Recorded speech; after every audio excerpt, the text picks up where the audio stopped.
సుస్మిత రెండవ భాగానికి స్వాగతం. సుస్మిత నావల్ రాసిన రైటర్ పేరు మర్చిపోయారు దివ్య అంటున్నారు. నేను ఎందుకు దాచేసి ఆవిడ రాసిన నావల్స్ అన్ని చదివేద్దాం ఎవ్వరు చదవకుండా అని ఆ రైటర్ పేరు దాచేశారన్నమాట. సో ఆ రైటర్వి ఒక 6-7 నావల్స్ ఉన్నాయి. 6-7 నావల్స్ అయ్యాక లాస్ట్ నావల్కి చెప్తాను పేరు, ఓకేనా? సరే, అయితే కథలోకి వెళ్ళిపోదాం. చలపతి ఇల్లంతా హడావుడిగా ఉంది. బంధుమిత్రులతో కలకల్లాడుతోంది. తాంబూలాలు అనగానే ఇంత హడావుడి చేస్తున్నాడు చలపతి. మరి పెళ్లినాడు ఇంకెంత చేస్తాడో అనుకున్నారు అతని మిత్రులు. గదిలో కూర్చుని సుస్మిత మధుర ఊహల్లో తనను తానే మైమర్చిపోతోంది. శ్రీధరానికి ఎంతకీ సుస్మిత కనపడకపోవటం చిరాగ్గా ఉంది.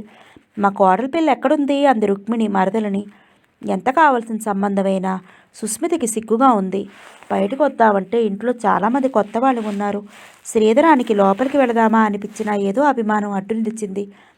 గదిలోకి వచ్చిన రుక్మిణి, ఏమే సుస్మిత, గది బయటికి రావా? ఇందులో పరాయి వాళ్ళు ఎవరున్నారు? పోనీ శ్రీధరాన్ని రమ్మంటావేంటి అంది పరాచికంగా మేనకోడలిని. పో అత్తయ్య, నాకు అసలే సిగ్గుగా ఉంటే అంది గారాబంగా సుస్మిత. నా తల్లి బంగారు బొమ్మలా ఉంది.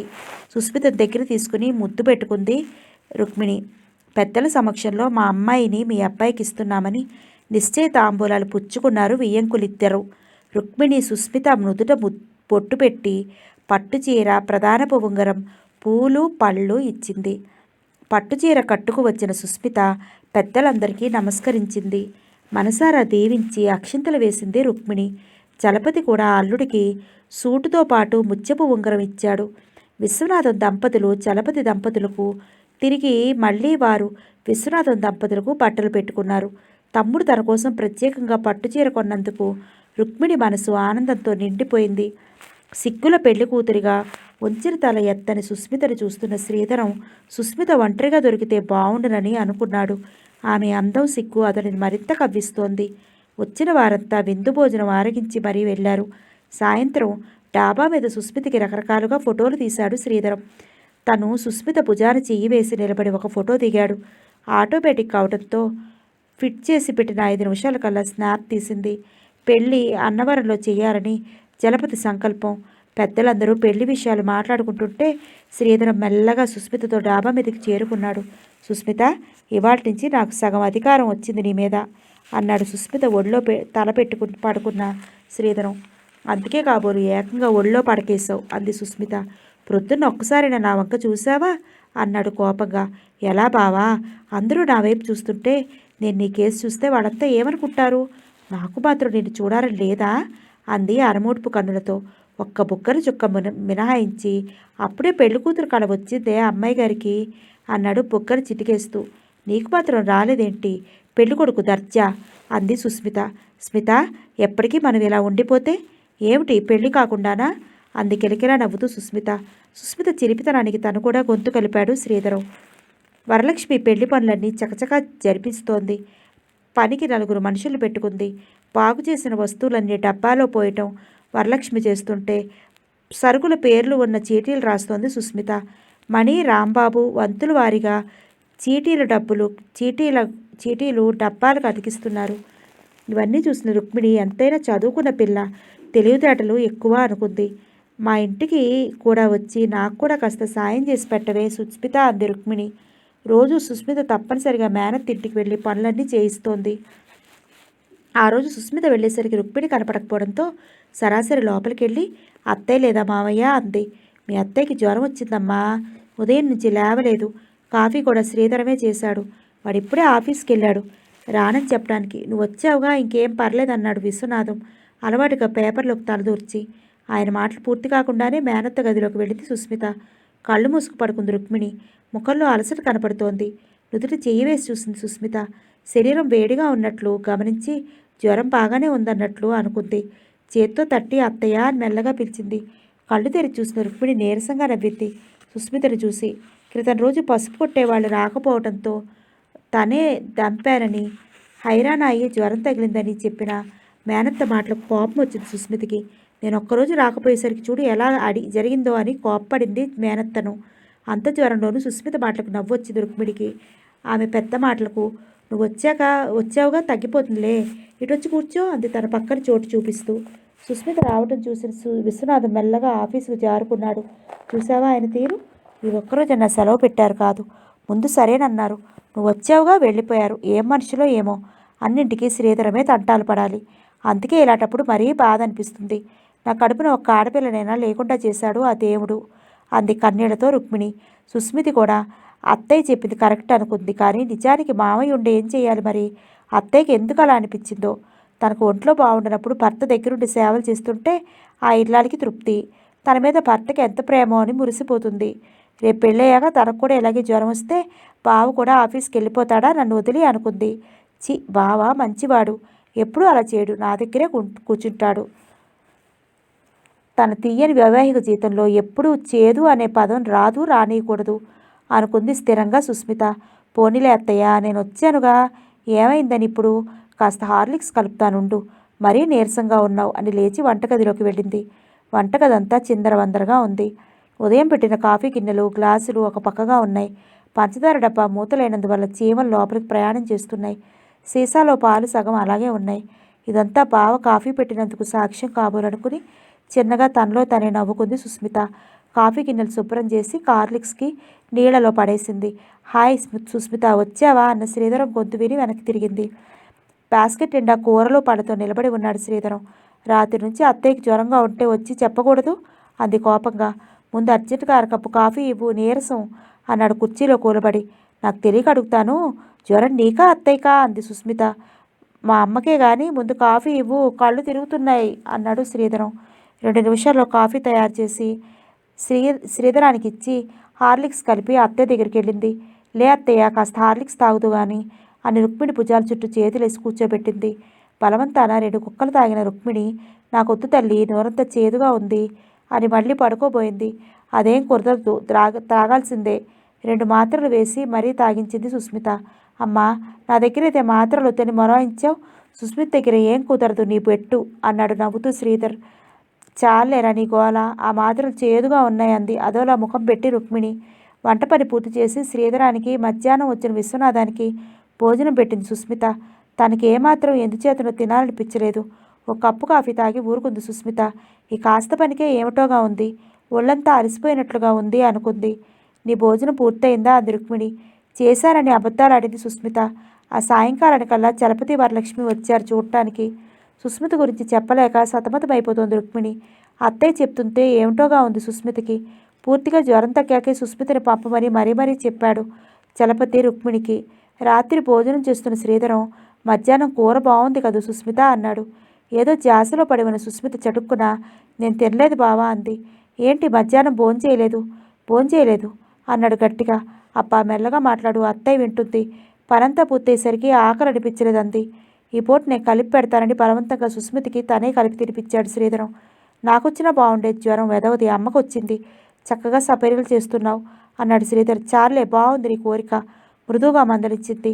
అయితే నన్ను కూడా భుజాల చుట్టూ చేతులు వేసి నువ్వు పక్కన కూర్చుని నాతో కాఫీ తాగించి చూద్దాం అన్నాడు శ్రీధరం నవ్వుతూ. అయితే ఉద్యోగం, నీ కోరిక ఒకసారి అత్తయ్యతో చెప్పనా బావా అంది సుస్మిత. బాబోయ్, అమ్మతోనా అన్నాడు భయంగా శ్రీధరం. మర్నాడికి జ్వరం పూర్తిగా తగ్గింది రుక్మిణికి. బీరకాయ కూర చారు వేసి మేనత్తకి అన్నం పెట్టింది. మధ్యాహ్నం మేనత్త నిద్రపోనీయకుండా పక్కనే పడుకుని కబుర్లు చెప్పిన సుస్మిత తనే నిద్రలోకి జారుకుంది. అమ్మ, ఫోటోలు వచ్చాయి అన్నాడు శ్రీధరం లోపలికి వస్తూ. బావా నాకు చూపించవా అంది సుస్మిత ఆతృతగా. ఆహా, చూపించను సుస్మిత, ఎంత బాగా వచ్చాయో తెలుసా అన్నాడు శ్రీధర్ సుస్మితను ఊరిస్తూ. చూపించు, చూడత్తయ్య బావా ఫోటోలు ఇవ్వమంటుంటే అంది గురుపుగా మేనత్ దగ్గరికి వచ్చిన సుస్మిత. తల్లి చెప్పడంతో ఇవ్వక తప్పలేదు శ్రీధరానికి.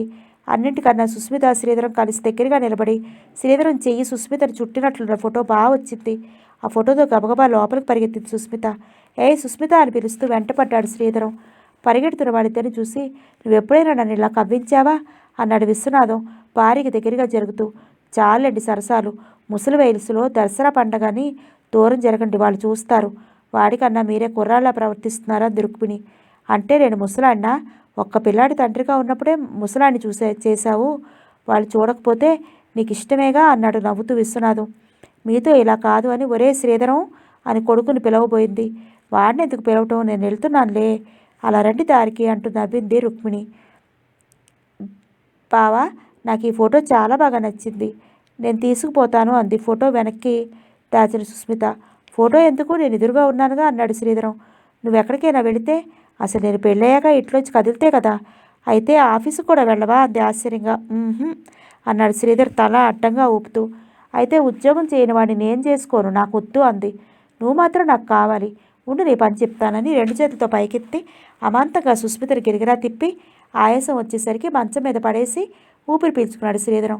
2 క్షణాలైనా కదలలేదు సుస్మిత. పరీక్షగా చూశాడు. కంగారు పుట్టింది అతనికి. వంగి చూశాడు. సుస్మిత ఊరకంట చుట్టం గమనించి అమ్మ దొంగ, ఇదా వేషం అని సుస్మితకి చక్కెర గింతలు పెట్టసాగాడు. కిలకిలా నవ్వుతూ లేచి కూర్చుంది సుస్మిత. ఆ నవ్వు అతని గుండెల్ని పన్నీటి జల్లులా తాకింది. వరలక్ష్మి పెళ్లి పనులన్నీ పూర్తి చేసింది. చలపతి ముందుగానే శుభలేఖలు పంపాడు అందరికీ. అన్నవరంలో కళ్యాణ మంటపం ఏర్పాటు చేశాడు. ముందు రోజు ఆడపెళ్లివారు అన్నవరం వెళ్ళేటట్లు, ఆ మర్నాడు మగపెళ్లివారు వచ్చేటట్లు ఏర్పాట్లు చేసుకున్నారు. బయటకు వెళ్తున్న సుస్మితని కేక వేసింది వరలక్ష్మి. పెళ్లి దగ్గరకు వచ్చిన ఈ తిరుగుళ్ళు ఏమిటని నలుగురు 4 రకాలుగా అనుకుంటారని ఆవిడ భయం. ఎంత అయినవాడన్నా తమ హద్దులో తాముండాలని అంటుంది వరలక్ష్మి. సుస్మితకి పీకల మొయ్య కోపం వచ్చింది తల్లి మీద. తమాయించుకుని ఒక్కరోజేనని మళ్ళీ వెళ్ళని చెప్పి బయలుదేరింది. లేటెస్ట్ మోడల్స్లో ఇన్విటేషన్స్ వేయించిన శ్రీధరం తన స్నేహితులకు ఇచ్చుకోమని సుస్మితకు కొన్ని కార్డ్స్ ఇచ్చాడు. పెళ్ళయ్యేదాకా వస్తున్నావు, కొంపదీసి పెళ్ళికి కూడా మాతోనే వస్తావా స్మిత అన్నాడు శ్రీధరం హాస్యంగా. ఏ వస్తువులు ఎక్కడున్నాయో, బట్టల వివరాలు అన్నీ విశదంగా మేనత్తకు లెక్క చెప్తున్న సుస్మిత శ్రీధరం మాటలకు జవాబుగా ఓ నవ్వు నవ్వింది. ఏమోనే తల్లి, నువ్వైతే చెప్తున్నావు కానీ నాకు గుర్తుండొద్దు, ఆ హడావుడిలో అసలే మర్చిపోతానంది రుక్మిణి. నీకేం కంగారక్కర్లేదు, అయినా గృహప్రవేశ నాటికి కదా నీకు కావాల్సింది, నేను ఎలాగో పీటల మీద కూర్చుంటాగా, ఏం కావాల్సిన నన్ను అడుగు అంది నిర్మలంగా సుస్మిత. ఎంత జానమే అంది రుక్మిణి నవ్వుతూ. ఆవిడగారు అంతగా హామీ ఇస్తుంటే నీకెందుకు మా భయం అన్నాడు శ్రీధరం. సాయంకాలం ఇంటికి బయలుదేరుతున్న సుస్మిత మళ్ళీ రానత్తయ్య, ఇదే ఆఖరిసారి కావచ్చంది. ఆ మాట అపశకునంలా తోచింది రుక్మిణి మనసుకి. అవేం మాటలే అంది మందలిస్తున్నట్టుగా. అంతేగా మరి, పెళ్ళైన తర్వాతే మళ్ళీ వచ్చేదంది పకపకా నవ్వి. రుక్మిణి హృదయం తేలిక పడింది. ఇంట్లోకి వస్తున్న తండ్రికి ఎదురు పెడుతూ, ఆయన ఉన్నారా నాన్న అంది ఆతృతగా మహీజ. లేరమ్మా, అయినా ఇంటర్వ్యూ కని వెళ్ళినవాడు ఇంకా రాకపోవటం ఏమిటి అన్నాడు అనుమానంగా సదానందం. మహీజ గుండెలు గుబేలమన్నాయి. కొంపతీసి చంద్రం కూడా అందరిలా కాదు కదా, నేను అంటూనే ఉన్నాను, వాడింక దొరకడండి, మీ పిచ్చి కానీ వాడెప్పుడో జారుకున్నాడు, ఈ పాపం వదిలించుకుందామంటే టైం దాటిపోయిందన్నారు డాక్టర్లు. నాలాగా నీది కూడా పల్లెటూరు బతుకు కాకూడదని పట్నం కాపురం వచ్చి నిన్ను చదివించినందుకు మా పరువు మంట కలిపేవే రాక్షసి అని నోటికొచ్చినట్లు తిడుతున్న కృష్ణవేణి ఉన్నట్టుండి మహేజ్ పీక పట్టుకుని నిలమసాగింది. ఎలాగో వదిలించి కూతురు అవతలకు తోశాడు సదానందం. మతి చెడిపోయినట్లుగా ప్రవర్తిస్తున్న కృష్ణవేణి ఏం మాట్లాడుతుందో, ఏ క్షణాన్ని ఎలా ప్రవర్తిస్తుందో ఎవరికీ తెలియదు. మహీజ ఆలోచనలకు అవధి లేదు. చంద్రం ఇంటర్వ్యూకి వెళ్ళాక ఉత్తరమే రాయలేదు. తన అడ్రస్ ఇవ్వకపోవడం నిజంగా తన పొరపాటే. గిరి రికమెండేషన్తో తప్పకుండా జాబ్ వస్తుందని తనకు ధైర్యం చెప్పిన చంద్రం ఏమయ్యాడు? ఒకవేళ ఏదైనా చచ్చా అలా జరుగుండదు. నా చంద్రం ఎప్పటికీ చిరంజీవే అనుకుంది. చంద్రం ఉత్తరం రాయనందుకు ముందు కోపం వచ్చినా అతను ఏ పరిస్థితిలో ఉన్నాడు అని సరిపెట్టుకుంది మహీజ. దిగాలు పడి కూర్చున్న సదానందానికి 2 శుభలేఖలు ఇచ్చి వెళ్ళాడు పోస్ట్ మ్యాన్. చలపతి ఇంటి ముందు రెడీగా ఉంది బస్సు. కొంతమంది బస్సులో ఎక్కి కూర్చుని తమ సీట్లు ముందుగానే రిజర్వ్ చేసుకున్నారు. పిల్లల అల్లరి ఏడుపులతో పెద్దల హడావుడితో కంగారుగా ఉంది చలపతికి. సామాన్లన్నీ ముందుగా ఎక్కాయా లేదా అని చూస్తున్నాడు సదానందం. కానీ యశోద కానీ వచ్చే ప్రయత్నాలు ఏమీ లేనట్టుగా ఉంది అతనికి. మనసులో బాధగా ఉన్నా తన వాళ్ళు రాలేదని మనిషికి పైకి సంతోషంగా తిరుగుతున్నాడు. అందరూ ఈ హడావుల్లో ఉంటే శ్రీధరం సుస్మిత ఓ గదిలో కూర్చుని తీరిగ్గా మాట్లాడుకుంటున్నారు. సుస్మితకి శ్రీధరాన్ని వదిలి వెళ్లాలంటే ఏదో తెలియని బాధగా ఉంది. తొందరగా వచ్చేయమని చెప్తూ గుర్తుకు వచ్చిన వస్తువులన్నీ ఫలానా చోటున్నాయని అత్తయ్యకి చెప్పమని చెప్తోంది. సుస్మిత బేలతనానికి శ్రీధరానికి జాలి వేసింది. పిచ్చి స్మిత, ఏమిటా కన్నీరు? రేపు సాయంకాలానికల్లా రాము అని సుస్మిత కన్నీరు తుడిచి ప్రేమగా గుండెలకు హత్తుకున్నాడు. ముందు 2 కుటుంబాలు కలిసి వెళదామనుకున్నారు. కానీ ఎంత కావాల్సిన వాళ్ళైనా తనకు ముద్దు ముచ్చట జరగాలని, తాము రాగానే ఆడపిల్ల వాళ్ళు ఎదురేగి స్వాగతం పలకాలని తమ్ముడితో రుక్మిణి చెప్పడం వలన చలపతి కుటుంబం ముందు బయలుదేరారు. ఇంతలో వరలక్ష్మి, సుస్మిత బీరువా తాళం చెవులెక్కడే అంటూ రావడంతో సుస్మిత శ్రీధరానికి దూరంగా జరిగింది. ఏమయ్యా శ్రీధరం, మీరు కూడా వేగం వచ్చేయండి, మళ్ళీ స్నాతకానికి టైం ఉండదని చెప్తూ మంచం కింద అరటిపళ్ళు గల చూసి ఏం పని వాళ్ళు ఇది ఇక్కడే మర్చిపోయారు ఏమండోయ్ అంటూ హడావుడిగా బయటికి వెళ్ళింది. మొత్తానికి బస్సు నిండింది. ఆడపెళ్లి వారెక్కిన బస్సు అన్నవరం వైపు పరుగులు తీసింది. కదిలే బస్సులోంచి కనుచూపు మేర దాకా చెయ్యి ఊపుతూనే ఉంది సుస్మిత. కళ్యాణ మంటపం లైట్ల వెలుగులో మామిడి తోరణాలతో కళకళలాడుతోంది. ఒకవైపు వంటలు సాగుతున్నాయి. పొరుగురైన చలపతి ఏర్పాట్లు బాగున్నాయని అతని స్నేహితులంతా ప్రశంసిస్తున్నారు. యశోద పెళ్లికి రాలేనని, ఆరోగ్యం బాగుండక హాస్పిటల్లో అడ్మిట్ అయ్యానని టెలిగ్రామ్ ఇస్తూ గ్రీటింగ్స్ పంపింది సుస్మితకి. ఉసూరుమంది చలపతి మనసు. పెద్దక్క గారు రానందుకు అసలు యశోదను అంత దూరం ఇవ్వటంలో తండ్రి తప్పు చేశాడేమో అనిపించింది ఆ క్షణంలో. మేళాలు జోరుగా మోగుతున్నాయి. సుస్మితను ముత్తైదువులందరూ పెళ్లి కూతురుగా తయారు చేస్తున్నారు.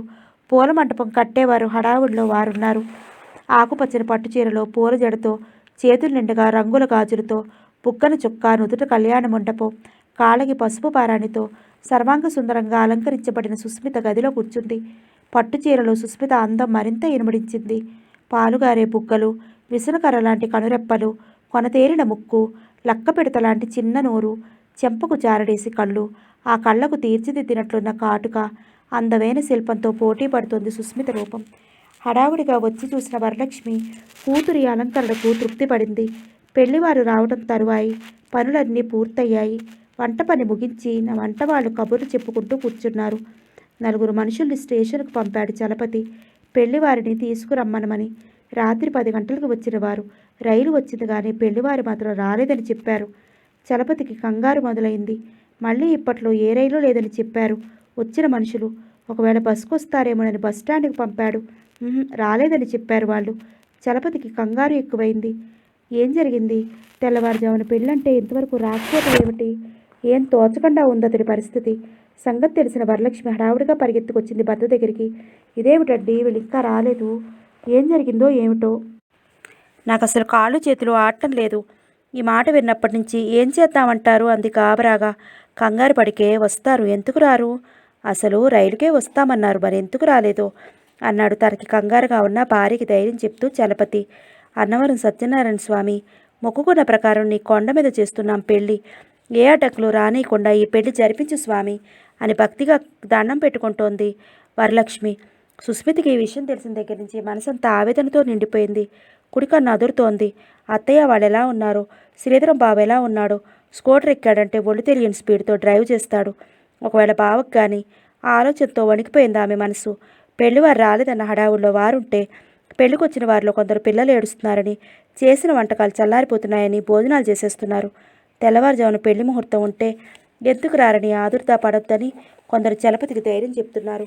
ఎవరెన్ని విధాలా చెప్పినా చలపతికి మాత్రం మనసంతా గందరగోళంగా ఉంది. టైము 12 గంటలైంది. అక్కడక్కడ ఒక 10 మంది తప్ప దాదాపు అందరూ నిద్రలో ఉన్నారు. చలపతి వరలక్ష్మి నిస్సత్తుగా తయారయ్యారు. అయ్యా చలపతి గారు, ఏదో కారణం వల్ల వాళ్ళు ఆగిపోయి ఉండొచ్చు. ఇప్పుడు వాళ్ళు వచ్చిన స్నాతకం చేసుకుని ముహూర్తానికి అందుకోలేరు అని చెప్పాడు పౌరోహిత్యుడు. సుస్మిత తండ్రి కూర్చుని దగ్గరికి వచ్చింది. నాన్న, ఇక మనం ఉండటం అనవసరమేమో, వెంటనే వెళ్తే విషయమైనా తెలుస్తుంది అంది వచ్చే దుఃఖాన్ని ఆపుకోవడానికి ప్రయత్నిస్తూ. అదే ఆలోచిస్తున్నానమ్మా అన్నాడు చలపతి. వధూవరులను ఒకటిగా చేయలేదన్న దిగులతో కళకళలాడాల్సిన కళ్యాణ మంటపం దిగాలుగా ఉంది. తల్లి కేకలిస్తున్న వినకుండా అలంకారాలని తీసేసింది సుస్మిత. సుస్మిత అలా చేయటం అపశకునంగా తోచింది వరలక్ష్మికి. ఏం పెళ్ళో చెప్తే వినదు, విసుక్కుంది మనసులో. వంతెన వైపు కార్లు రానియటం లేదు. రోడ్డు బాగు చేస్తున్నారు, అందుకని చుట్టూ తిరిగి వస్తున్నాయి బస్సులు. నేను అలాగే వచ్చానన్నాడు ఒక ఆయన. చలపతికి ఆ మాటలు కాస్త బలాన్ని కలిగించాయి. అయినా బయలుదేరిన వారు ఎందుకు రారు? ఒకవేళ మధ్యలో బస్సు చెడిపోవడం కానీ లేక యాక్సిడెంట్ కానీ జరిగిందేమో. ఈ మధ్య పేపర్లో అనేక వార్తలు వస్తున్నాయి అన్నాడు మరొక ఆయన. సుస్మిత 2 చేతులతో చెవులు మూసుకుని అక్కడి నుంచి లోపలికి వెళ్ళిపోయింది. చలపతికి అతనన్న మాటలో నిజం కనిపించకపోలేదు. మనసు మళ్ళీ ఆందోళనకు గురైంది. తనలోని శక్తినంతా ఎవరో హరించినట్లు కూలబడింది వరలక్ష్మి. చలపతి గారు, వాళ్ళు వచ్చినా అనవసరం. ఇప్పుడు ఇక చేసేదేమీ లేదు. ముహూర్తం టైం ఎలాగూ దాటిపోయింది. మళ్ళీ వేరే ముహూర్తం పెట్టవలసిందే అన్నాడు పురోహితుడు. అతనికి మరొక పెళ్లి ఉంది, అందుకని కంగారు పడుతున్నాడు అతను. అప్పటికే తెల్లవారుతోంది. పెళ్లికి వచ్చిన వారందరూ తలో రకంగా విమర్శిస్తున్నారు. పరిస్థితి అంతా గమనించిన ప్లేటర్ గారికి లాభం లేదని తను కల్పించుకున్నాడు. చూడు చలపతి, మీరిక్కడ కూర్చుంటే లేనిపోని అనుమానాలు తప్ప మరేమీ పని జరగదు. తలో రకంగా మాట్లాడతారు. నువ్వు ఇంకేం మనసులో పెట్టుకోక ముందు ఇక్కడి నుంచి బయలుదేరటం మంచిది, విషయం ఏమిటో తెలుస్తుంది అని సలహా ఇచ్చారు. చలపతికి ఆయన చెప్పింది నిజమే అనిపించింది, కానీ ఉన్నట్టుండి బయలుదేరడానికి కుదరదు. అక్కడ డబ్బు కట్టవలసిన వాళ్ళకి డబ్బు చెల్లించి మిగతా పనులన్నీ చూసుకుని పెళ్లికి వచ్చిన వారందరూ వెళ్లేదాకా ఉండి వారికి భోజనాలు ఏర్పాటు చేసి బయలుదేరేసరికి చలపతికి ఆ రాత్రి రైలు దాటిపోయింది. శుభమా అని కూతురు పెళ్లి తలపెడితే ఇదేం పాపం ఇలా జరిగింది, అక్కడ వాళ్ళు ఎలా ఉన్నారో అని వరలక్ష్మి మదన పడుతోంది. నిర్వికారంగా ఉన్న సుస్మిత మనసులోని బాధ ఆమె మనసుకే తెలుసు. రిక్షా దిగుతూ ఇంటికి మామిడి తోరణాలు ఉండటం చూసి కొంత కుదుటపడినా మనుషుల హడావుడి ఏమిటో అర్థం కాక పరుగులాంటి నడకతో లోపల ప్రవేశించిన సుస్మిత లోపలి దృశ్యం చూసి రాతిబొమ్మలా నిలబడిపోయింది. జరుగుతోంది కళా నిజమా అనిపించింది ఆ క్షణంలో. మనసంతా మొద్దుబారినట్లు, శరీరంలో రక్త ప్రసరణ ఆగిపోతున్నట్లుగా అనిపించింది. జరిగింది నిజమని నమ్మలేకపోతోంది. ఏదో తెలియని మైకంలో కళ్ళు కిర్రుడు తిరిగాయి. అచేతనంగా పడిపోయింది సుస్మిత. లోపలికి వచ్చిన చలపతి, వరలక్ష్మి స్థాణువులా నిలబడిపోయారు. శ్రీధరం, మహీజ పసుపు బట్టలతో సత్యనారాయణ వ్రతం చేస్తున్నారు. శ్రీధరం మహీజను పెళ్లి చేసుకున్నాడా? నమ్మలేని చలపతి అయోమయంగా చూస్తున్నాడు.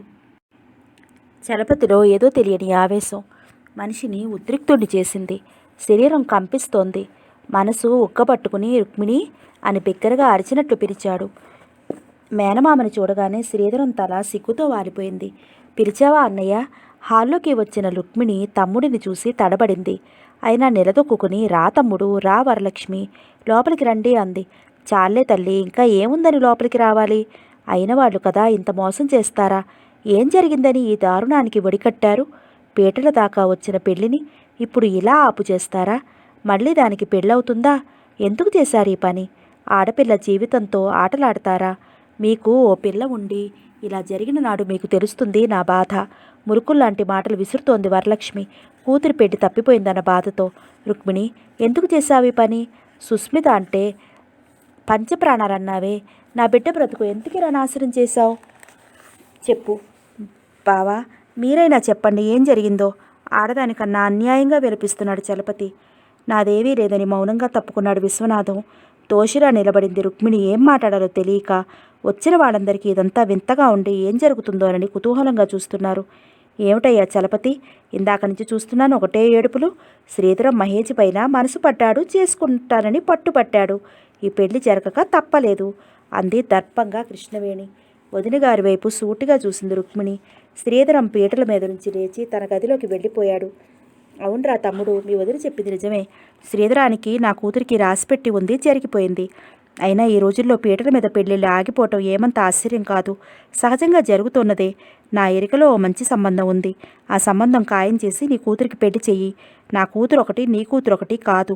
ఈ చిన్న విషయం గురించి మనం ఇలా పంచాయతీ పెట్టి నలుగురు నోట్లో పడటం మంచిది కాదు అన్నాడు సదానందం తమ్ముడికి సలహా ఇస్తూ నచ్చచెప్పే పద్ధతిలో. అన్నయ్య, తీవ్రంగా ఉంది చలపతి కంఠం. శ్రీధరం నీ కూతురు మీద మనసు పడ్డాడా? అందుకని ఇచ్చి చేశావా? నీ కూతురు మీద అంత మోజున్నవాడు నా కూతురుతో పెళ్లికి ఎందుకు తలపడ్డాడు? నిన్ను అడిగిన నాడు చచ్చిన రుక్మిణి కొడుక్కి ఇవ్వను కాక ఇవ్వనని నీ భార్య శపథం చేసిందే. మరిప్పుడేలా సిద్ధపడ్డారు? అసలు శ్రీధరం నీ కూతుర్ని చూసిందెప్పుడు అంతగా మోజుకు పట్టానికి? నాకు పోటీగా వస్తావని కల్లో కూడా ఊహించలేదు. నీ కూతుర్ని శ్రీధరానికి ఇవ్వవని తెలుసుకున్న తర్వాతనే నేను ఈ ప్రయత్నం జరిపాను. పెద్దవాడివని, అన్నగారివని గౌరవించినందుకు బాగా బుద్ధి చెప్పావు.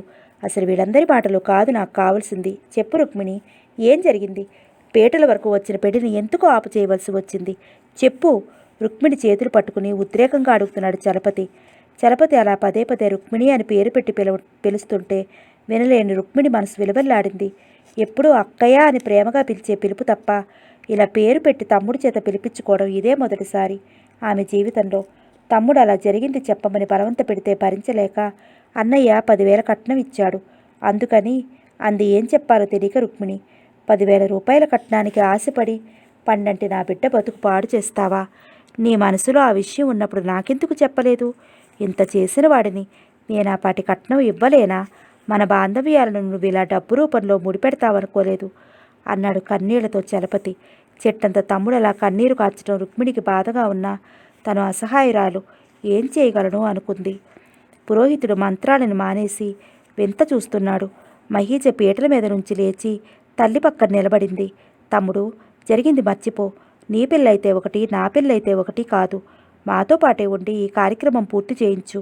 అన్నగారి మాట పూర్తి కాకుండానే అసహనంగా అన్నాడు చలపతి. ఇంత జరిగాక ఏ మొహం పెట్టుకుని ఉండనన్నయ్య. నా పిల్లని నీ పిల్లగా భావించినట్లయితే నువ్వు ఈ పని చేసేవాడివి కాదు. సుస్మితని శ్రీధరం భారీగా ఊహించుకుని ఎన్ని కలలు కన్నాను. ఆ కలలన్నీ కళ్ళలుగా చేశావు. పసుపు బట్టలతో కలకల్లాడవలసిన నా బిడ్డ వంక ఒకసారి చూడు. మీరంతా బంధువులు కారు, స్వార్థపరులు. అసలు మొదటి నుంచి నువ్వు స్వార్థపరుడివే. ఆ స్వార్థమే నిన్ను ఈ పనికి పురుకొల్పింది. అన్నయ్య కాదు, నాకెవరూ లేరు, అందరూ చచ్చిపోయారు. రుక్మిణి, నువ్వు డబ్బు మనిషివే. నీదంతా కపట ప్రేమ. ఆడపడుచుగా ఆదరించి అక్కయ్యగా గౌరవించానే. నేనే పాపం చేశానని నాకు ఇలా శిక్ష వేశావు? పిచ్చి పిచ్చిగా మాట్లాడుతూ మధ్యలో బిగ్గరగా ఏడుస్తున్నాడు చలపతి. రేయ్ శ్రీధరం, ఎందుకు చేశావు ఈ పని? నా కూతురి జీవితంలో ఎందుకు ఆటలాడేవురా? కాదు, జరిగింది దాస్తున్నారు. చెప్పు, మీరంతా కలిసి కుట్ర పన్నారు. శ్రీధరం గద్దెలుపులు బాధేస్తున్నాడు చలపతి. వదినా, రేపు సుస్మితకి ఏం సమాధానం చెప్పాలి? అత్తయ్య అని మిమ్మల్ని ఒక్క క్షణం కూడా వదిలి ఉండలేని సుస్మితకి ఏం సమాధానం చెప్తారు? ఏ అధికారంతో అది ఇక్కడికి వస్తుంది? రెండు చేతుల్లో ముఖం దాచుకుని విలిపిస్తోంది వరలక్ష్మి. రుక్మిణి కళ్ళ వెంట ధారాపాతంగా నీళ్లు కారిపోతున్నాయి. ప్రాణం లేని బొమ్మలాగా చైతన్యరహితంగా నిలబడింది. శుభమా అని పెళ్ళింట్లో ఏమిటి గోల? ఎవరో చచ్చినట్టుగా ఏమిటి ఏడుపులు? అంది చిరాగ్గా కృష్ణవేణి. పంతులు గారు, మీ వ్రతం కానియండి. ఊరుకుంటే శృతి మించి రాగాన పడుతోంది వ్యవహారం అంది కోపంగా. తమ విలువ ఏమిటో తెలిసిన చలపతి, పదవే, ఏ ముఖం పెట్టుకుని నిలబడ్డావు అని భార్యతో సుస్మితం తీసుకుని బయటికి నడిచాడు భారంగా. దుఃఖం బిగపెట్టుకుని లోపలికి వెళ్ళిపోయింది రుక్మిణి. ఏమిటి న్యూసెన్స్ అన్నట్టు చిరాగ్గా చూస్తోంది మహీజ. బాబు శ్రీధరం అన్న తల్లి పిలుపుకి తలెత్తి చూశాడు. నుదుటి మీద చెయ్యి వేసుకుని ఏదో దీర్ఘాలోచనలో ఉన్నట్టుగా ఉంది అతని పరిస్థితి. అప్పటికి శ్రీధరం భోజనం ముట్టుకుని 3 రోజులైంది. నా మాట విను. ఎన్నాళ్ళు ఇలా ఉపవాసాలు చేస్తావు? పెళ్ళయ్యాక మిగిలిన ఎలాగూ తప్పవు. అందుకని ఈ రాత్రి అమ్మా. శ్రీధరం ముఖం వినకూడదని మాట వింటున్నట్టుగా ఉంది. తగలరాని చోట దెబ్బ తగిలిన వ్యక్తిలా చూస్తున్నాడు. ఆ కళ్ళల్లో ఆవేదన వేదనలు స్పష్టమవుతున్నాయి. ఎర్రపెట్ట కళ్ళతో చెదిరిన జుట్టుతో ఉన్న శ్రీధరాన్ని చూస్తున్న రుక్మిణి బలవంతాన ఏడుపు నొక్కిపెట్టింది. చిలికే కన్నీటిని కనగోటను తుడిచేస్తూ ఈ ఒక్క రాత్రి నా మాట కాదనకు. జరిగింది ఏదో జరిగిపోయింది. నీ పెళ్లి విషయంలో ఎంత ముచ్చట పడ్డానో అందుకు పూర్తిగా వ్యతిరేకంగా జరిగిపోయింది. ఏ దురదృష్ట దేవత శాపమో విధి ఇలా వక్రించింది. ఇప్పటికే మన పరువు బజారున పడింది. ఇంకా నలుగురు నోళ్లలో పడకుండా ఉండాలంటే నువ్వు ఒప్పుకోక తప్పదు అంది దీనంగా రుక్మిణి. శ్రీధరం తల్లి మాటలు విన్నాడో లేదో కూడా తెలియదు. ఇంకేం చెప్పడానికి గొంతు పెగలక రుక్మిణి అక్కడి నుంచి వెళ్ళిపోయింది. పాలనురుగు వంటి తెల్లని చీరతో తల నిండుగా మల్లెలు గుమగుమలతో పాల గ్లాసు పుచ్చుకుని శ్రీధరం గదిలోకి అడుగుపెట్టింది మహీజ. తల ఎత్తి మహీజ ఒక్క చూసిన శ్రీధరం విసురుగా మంచం మీద నుంచి లేచి కిటికీ దగ్గర నిలబడి సిగరెట్టు వెలిగించాడు. అది సుస్మిత కోసమని కొన్న తెల్ల చీర. మహీజ వంట మీద చూస్తుంటే బగ్గుమంది అతని మనసు. పెరిచీకటాయే లోకం, చెలరేగే నాలో తాపం, విషమాయే మా ప్రేమ, విధియేపగాయగా సన్నగా ఎక్కడి నుంచో వినపడింది ఆ పాట శ్రీధరానికి. పెనుచీకటాయే లోకం, చెలరేగే నాలో తాపం, విషమాయే మా ప్రేమ, విధియే పగాయగా. సన్నగా ఎక్కడి నుంచో వినపడింది ఆ పాట శ్రీధరానికి. ఈ పాట మీకు తెలుసా అండి? నావల్ మధ్యలో మాట్లాడుతున్నాను. మాంగళ్య బలం సినిమాలో సావిత్రి ఏఎన్ఆర్ల మధ్య పిక్చరైజ్ చేసిన పాట. మీకు యూట్యూబ్లో దొరికితే చూడండి, చాలా బాగుంటుంది పాట. సరే, మళ్ళీ కథలోకి వెళ్ళిపోదాం. నిజంగా తన బ్రతుకు అంధకారమయ్యింది. సుస్మితతో వైవాహిక జీవితం గురించి ఎన్ని కలలు కన్నాను, ఎంత మధురంగా ఊహించుకున్నాను. మనసు ఒకరిపైన, మనువు ఒకరితోనూ జరిగింది. సుస్మిత హృదయంలో నాకిక తావు లేదు. జరిగింది మనసులో మెదులుతున్న శ్రీధరం శరీరం ఉడికిపోతోంది. వచ్చి 10 నిమిషాలు తనని గమనించిన శ్రీధరం నిర్లక్ష్య వైఖరికి మహీజ మనసు మండిపోతోంది. పాలు అంది విసురుగా. శ్రీధరానికి దగ్గరగా నిలబడింది. వద్దు, కఠినంగా ఉంది శ్రీధరం గొంతు. మరేం కావాలి అంది శ్రీధరం భుజాన చెయ్యి వేసి. దెబ్బతిన్న పాములా చివార్న లేచి నిలబడిన శ్రీధరం టచ్ మీ నాట్ అన్నాడు కోపంగా ఆమెకు దూరంగా జరుగుతూ. కావాలని నన్నెందుకు చేసుకున్నావు అంది కనుబొమ్మలు ముడివేస్తూ. నువ్వు కావాలని కాదు నేను చేసుకుంది. నేను కావాలని మీ వాళ్ళు నిన్ను నాకంటగట్టారు అన్నాడు ఉద్రేకంగా. అంటగట్టడానికి నేనంత చెల్లుబడి కానిదాని కాదు అంది రోషంగా మహీజ ముక్కుపుటాలు ఎగరేస్తూ. ఆ విషయం నీ మనసుకే తెలియాలి. అన్నాడు శ్రీధరం. ఇష్టం లేనివాడివి నన్నెందుకు చేసుకున్నావు? నా జీవితం ఎందుకు నాశనం చేశావు? అంది మహీజ. మహీజ, మాటలతో రెచ్చగొట్టకు. నా మనసు ఏమీ బాగుండలేదు. కోపం వస్తే ఏం చేస్తానో నాకే తెలియదు. నేనేనాడు నిన్ను భారీగా ఊహించుకోలేదు. నీ అహంకారానికి నా ఆత్మాభిమానానికి సరిపడదు. లోకం దృష్టిలో అమ్మా నాన్నల ముందు మాత్రమే మన భార్యాభర్తలం. నాతో జీవితం పంచుకోవాలని ఏనాడు ఆశించకు. మన మధ్య సంబంధ బాంధవ్యాలు ఉండవు, ఉండనియ్యను అన్నాడు శ్రీధరం కటువుగా. అంత పౌరుషం ఉన్నవాడివి పెళ్ళెందుకు చేసుకున్నావు? మహీజ, నాతో మాటలు పెంచి నన్ను పశువుగా మార్చకు అన్నాడు తీవ్రంగా.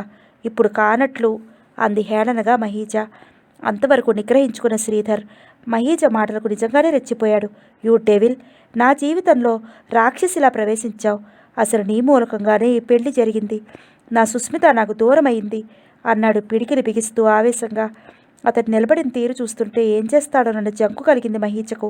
కసిగా శ్రీధరం వైపు చూసి తలగడ తీసుకుని అవతలికి వెళ్ళిపోయింది. భగవాన్, తాను ఈరోజు రాత్రిని ఎంత అందంగా ఊహించుకున్నాడు. ఆనందంగా గడపాలనుకున్నాడు. కానీ ఈ పొగరుపోతు మహీజ నా అర్థాంగి. ఆమెతో గడిపే ఈరోజు నిజంగా తన పాలిట కాలరాత్రి. మనసులోని బాధతో కంటికి నిద్ర దూరమైంది. గుండెల్లో నుంచి ఏదో సెగలు పొగలుగా వెరజిమ్ముతున్నాయి. కళ్ళు పగబగా మండుతున్నాయి. సిగరెట్టు కోసం జేబులో చేయి పెట్టిన అతని చేతికి తగిలిన వస్తువును బయటకు తీశాడు. ముత్యపు టుంగరం. తొలినాటి రాత్రి సుస్మితకి ఇవ్వాలని అమ్మ తీసుకుంది. సుస్మితకి తను చేసిన అన్యాయం తీరనిది. నన్ను జీవితంలో క్షమించదు. సుస్మిత దృష్టిలో తనొక వంచకుడు, మోసకారి. దీనికంతటికీ కారణం మహీజ. మహీజ, నిన్ను క్షమించను. నువ్వొక రాక్షసివి. మా ప్రేమను కాలరాచిన విషసర్పానివి. ఆ క్షణం నుంచి మహీజ మీద మరింత కోపం కసి పెరిగిపోసాగాయి శ్రీధరానికి. ఆలోచనలతో ఆ రాత్రి శ్రీధరానికి శివరాత్రి అయింది. 4 రోజుల అనంతరం కూతురికి చెప్పవలసిన జాగ్రత్తలు చెప్పి వెళ్ళిపోయారు సదానందం దంపతులు. తను అనుకున్న పని సాధించినందుకు మహదానందంగా ఉంది సదానందానికి. సుస్మిత మనసు క్రోధాగ్నితో మండిపోతోంది. ఆ నాడు తను చూసిన శ్రీధరం మహీజల రూపమే కళ్ళ ముందు కనిపించసాగింది.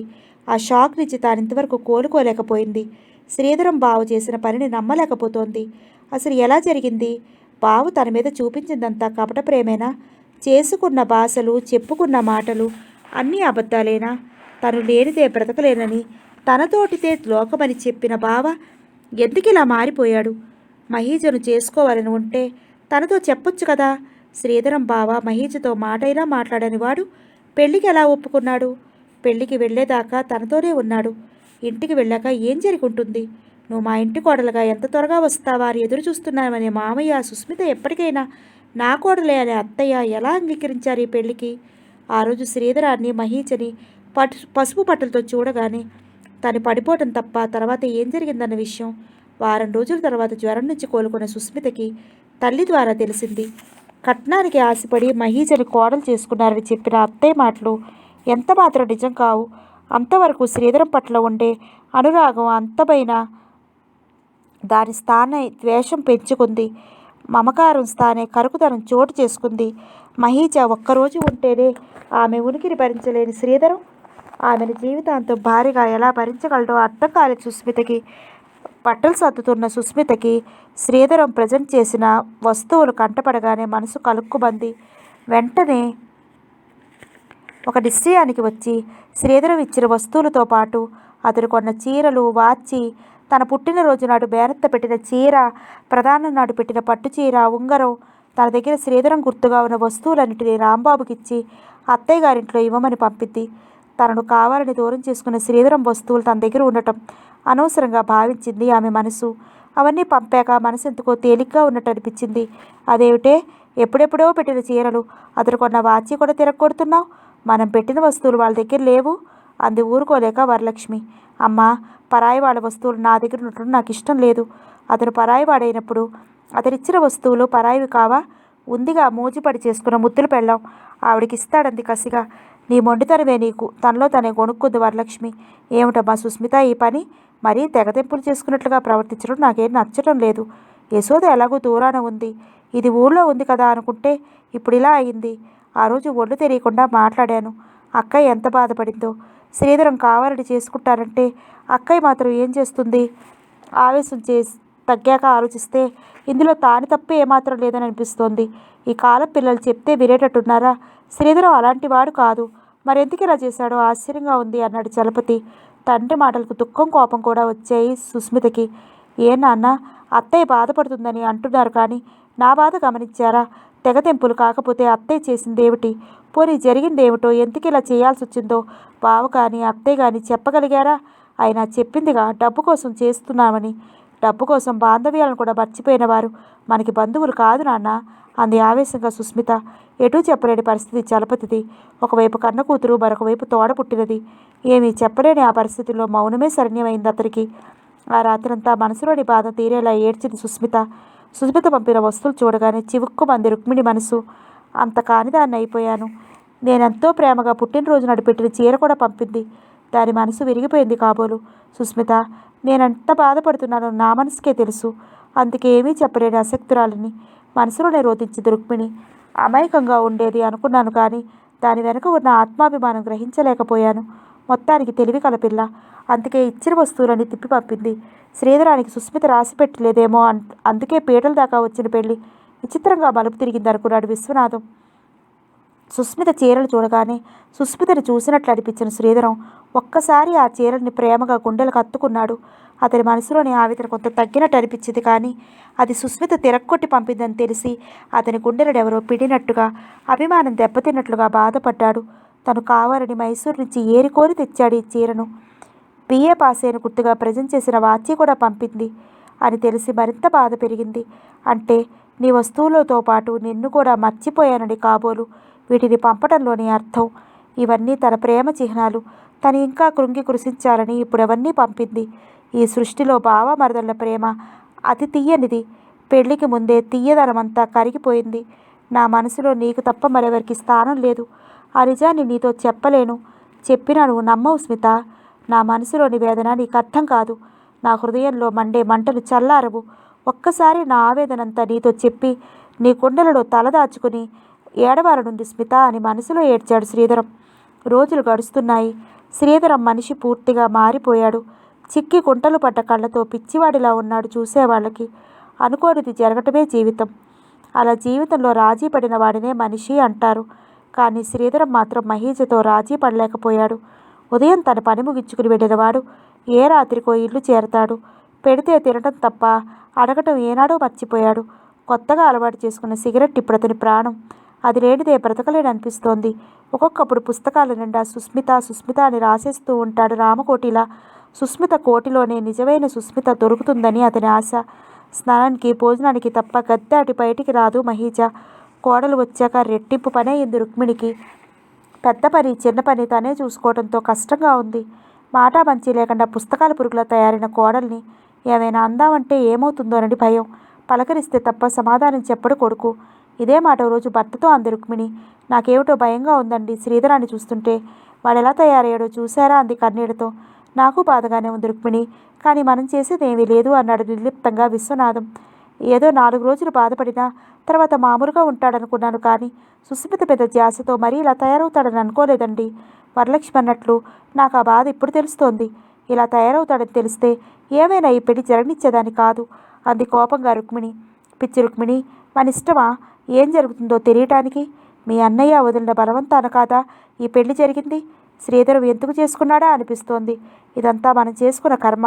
సుస్మితకు అన్యాయం చేసినందుకు మనల్ని ఇలా బాధపడమని ఆ భగవంతుడి శాపమేమో ఇది అన్నాడు విశ్వనాథం. సుస్మితని చూడకుండా ఉండలేకపోతున్నారండి. వెళదామంటే మనసు ఒప్పటం లేదు.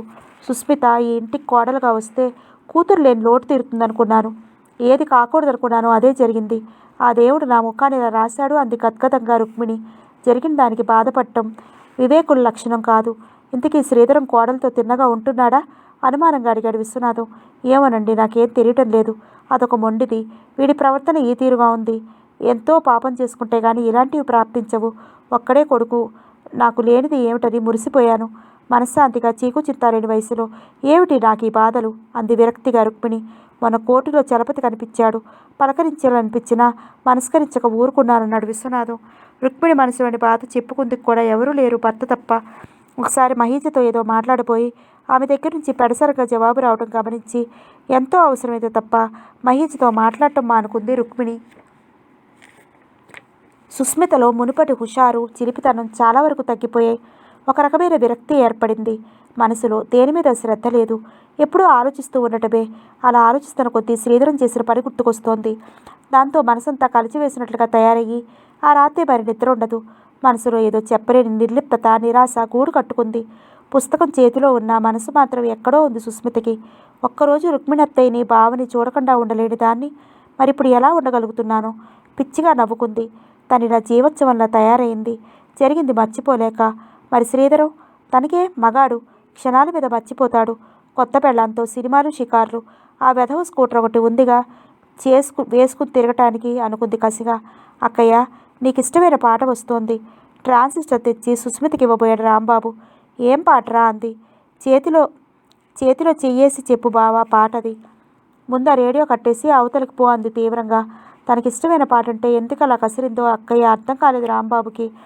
రాంబాబు వెళ్ళగానే మళ్ళీ రేడియో పెట్టింది సుస్మిత. పాట వింటుంటే కళ్ళ నుంచి ధారాపాతంగా నీళ్లు కారుతున్నాయి. మనసేదో తెలియని అనిరుచమైన ఆనందంతో నిండిపోయింది. శ్రీధరంతో గడిచిన సంఘటనలన్నీ గుర్తుకు రాసాగాయి. అలా ఎంతసేపో కూర్చుండిపోయింది. రాత్రి చలపతి వచ్చి గదిలో లైట్ వేసే వరకు అలాగే కూర్చుండిపోయిన సుస్మిత తండ్రి పిలవడంతో ఉలిక్కిపడింది. ఇలా చీకట్లో కూర్చున్నావేమిటమ్మా అన్నాడు చలపతి.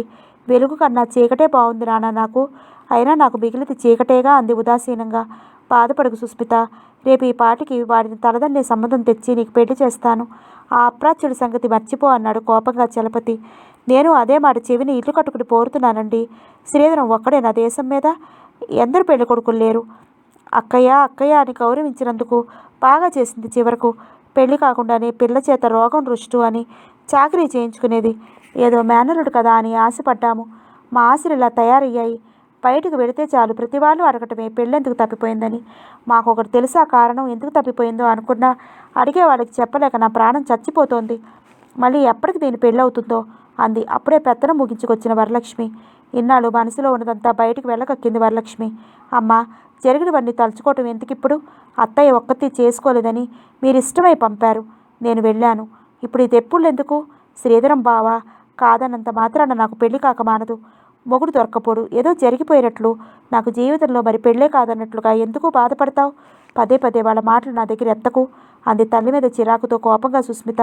ఎంతైనా మేనత్తంటే ప్రేమ చావలేదనుకుంది వరలక్ష్మి. ఒక్కొక్కసారి తల్లి మాటలకు మండిపడుతుంది సుస్మిత. దానితో చుట్టుపక్కల అమ్మలక్కలు ఎవరో ఒకరు రోజు అక్కడి సంగతులు చేరవేస్తారు వరలక్ష్మికి. కొన్నాళ్ళ పాటు ఈ ఊరు వదిలి ఎక్కడికైనా వెళ్ళిపోవాలనిపించినా ఆ ఆలోచన తాత్కాలికం మాత్రమే సుస్మితకి. సుస్మిత నోటి నుంచి శ్రీధరం కాకుంటే మరి నాకు మొగుడే దొరకడా అన్న మాట విన్న చలపతి వరలక్ష్మిల మనసు కొంత కుదుట పడింది. ఆ ఉద్దేశంతోనే చలపతి కూతురికి సంబంధాలు చుట్టం మొదలుపెట్టాడు. ఎక్కడికి వెళ్ళినా మేనరికం ఉంది కదా అని కొందరు, పీటల మీద పెళ్లి తప్పిపోవడానికి కారణం ఏమిటని మరి కొందరు అడుగుతున్నారు. ఈ పని కాదని పొరుగురు సంబంధాలు చూడటం ప్రయత్నించాడు చలపతి. రుక్మిణికి జ్వరం ఉండటంతో లేవటం లేదు. 8 గంటలకు నిద్రలేచే మహీజ ఇంట్లో అలికిడి లేకపోవటం గ్రహించి ముందుగానే లేచింది. ఆ రోజు పని మనిషితో పెద్దగా ఘర్షణ పడుతోంది మహీజ. ప్రతిరోజు మిగిలిన అన్నం పని మనిషికి ఇస్తుంది రుక్మిణి. ఈరోజు అలా కాకుండా మిగిలిన అన్నం గిన్నెలోని అన్నం గోడ దగ్గర పడేసి ఖాళీ గిన్నెలు వేసింది మహీజ. అన్నం బాగాలేదా అమ్మగారు, పడేశారు అంది పని మనిషి. ఎందుకు బాగుండలేదు? చెద్దన్నం ఎవరు తింటారు అంది నిర్లక్ష్యంగా మహీజ. మీరు తింటం ఎందుకంటే పెద్దమ్మగారు, మిగిలిందంతా నాకే ఇస్తారు అంది. రోజు ఎక్కువగా వండుకోవడం, పని మనుషులు మొహాన పెట్టడం బుద్ధి లేని పనులంది విసురుగా మహీజ. అదేంటండి ఇప్పుడు మీరు చేసిన పనేటండి? పెద్దమ్మగారు నాకు ఇచ్చే అన్నాన్ని అవతల పడేశారు మీరు అంది బాధగా. తన కుటుంబానికి సరిపోయే అన్నం అది. మహీజకు ఒళ్ళు మండి దాంతో తగువుకు దిగింది పని మనిషితో. విశ్వనాథానికి పోట్లాడి చిరాకనిపించింది. వెళ్ళి చెబుదామా అనిపించి కూడా ఆడవాళ్ళ విషయం తనకెందుకని ఊరుకున్నాడు. పోట్లాడి పెరిగే సూచనలు తప్ప తరగటం లేదు. రుక్మిణి తల పగిలిపోతోంది. అయినా లేవక తప్పలేదు. మెల్లగా లేచి దొడ్లోకి వచ్చింది. మహీజ నోటికి వచ్చినట్లు మాట్లాడుతోంది పని మనిషితో. నోరు మూసుకో దరిద్రపు ముఖం నువ్వును అంది కోపంతో. దాంతో తోమే అంట్లు వదిలిపోవడానికి సిద్ధపడింది పని మనిషి. దాని ప్రతిమాలి ఎలాగో పని పూర్తి చేయించింది రుక్మిణి. ఒక విధంగా ఆలోచిస్తే పని మనిషి చెప్పిందే నిజం. కానీ దాని ఎదుట కోడల్ని ఏమంటుంది? రోజు మిగిలిన అన్నం పని మనిషికి ఇవ్వటం అలవాటమ్మా. అత్తగారి వంక ఏసడింపుగా చూసింది మహీజ. ఇచ్చే జీతాలు చాలకనా రోజు అన్నాలెందుకు పని మనుషులకి? పెద్దవాళ్ళయ్యాక కష్ట సుఖాలు తెలియాలి. అయినా ఆఫ్టర్ ఆల్ పని మనిషి విషయానికి రోజు మిగిలిన అన్నం పని మనిషికి ఇవ్వటం అలవాటమ్మా. ఎందుకు పారేశావు? నన్ను అడక్కపోయావా అంది లేని ఓపిక తెచ్చుకుని కోడలతో. అత్తగారి వంక ఏసరింపుగా చూసింది మహీజ. ఇచ్చే జీతాలు చాలకనా రోజూ అన్నాలెందుకు పని మనుషులకి? పెద్దవాళ్ళయ్యాక కష్ట సుఖాలు తెలియాలి. అయినా ఆఫ్టర్ ఆల్ పని మనిషి విషయానికి ఇంత ఎక్స్ప్లెనేషన్ చెప్పాలా? చిచి దరిద్రపు మనుషులు అని విసురుగా గదిలోకి వెళ్ళింది మహీజ. ఎదురు చూడని ఆమె మాటలకు బిత్తరపోయింది రుక్మిణి. చైతన్యం కోల్పోయినట్లుగా నిలబడలేక కూర్చునిపోయింది ఆ మట్టిలోనే. మేనత్త అని గౌరవమైన లేకుండా ఎంత మాట అంది. ఒక్కరోజు తను లేవలేకపోతేనే ఇంత గోల జరిగింది. రేపు తనేమైనా అయితే ఈ ఇంటి పరిస్థితి కోడలు అన్న మాటల కన్నా భర్త విన్నాడని ఎక్కువగా బాధపడింది రుక్మిణి. విషయం చెవిన పడిన విశ్వనాథం మెల్లగా భార్యను లోపలికి తీసుకెళ్లాడు. ఆ రోజు మహీజ గది దాటి బయటకు వస్తే ఒట్టు. విశ్వనాథమే ఎలాగో తంటాలు పడ్డాడు. ఏమ్మా జ్వరం తగ్గిందా? తలనొప్పి ఎలా ఉంది అని ఆతృతగా అడుగుతున్న శ్రీధరాన్ని చూస్తుంటే గిర్రున కళ్ళనీళ్లు తిరిగాయి రుక్మిణికి. ఎన్నాళ్ళయిందో శ్రీధరం తన దగ్గర కూర్చుని మాట్లాడి.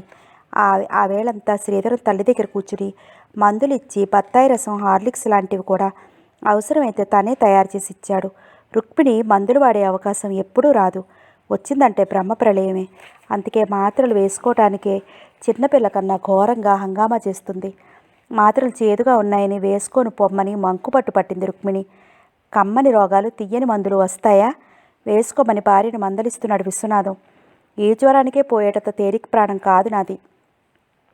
నాకు ఆ మాత్రలు వద్దు, ఏమీ వద్దు అంది మొండిగా రుక్మిణి. అసలు ఇలా కాదు, సుస్మితను పిలుస్తానుండు, అప్పుడు కానీ వేసుకోవు మందు అని అనాలోచితంగా అనేసిన శ్రీధరం ముఖం పాలిపోయి వడివడిగా లేచిపోయాడు. విశ్వనాథం భార్య ముఖం కేసి చూశాడు. రుక్మిణి ముఖం నల్లబడింది. సుస్మిత గుర్తుకు రావడంతో ముందుసారి జ్వరం వచ్చినప్పుడు ఎంత సేవ చేసింది. ఇప్పుడు కోడలిగా వచ్చిన మహీజ చేతి నుండి గుక్కెడు కాఫీ అయినా నోచుకోలేదు తను. సుస్మిత గుర్తు రావడంతో ఆమె కళ్ళు చెమర్చాయి.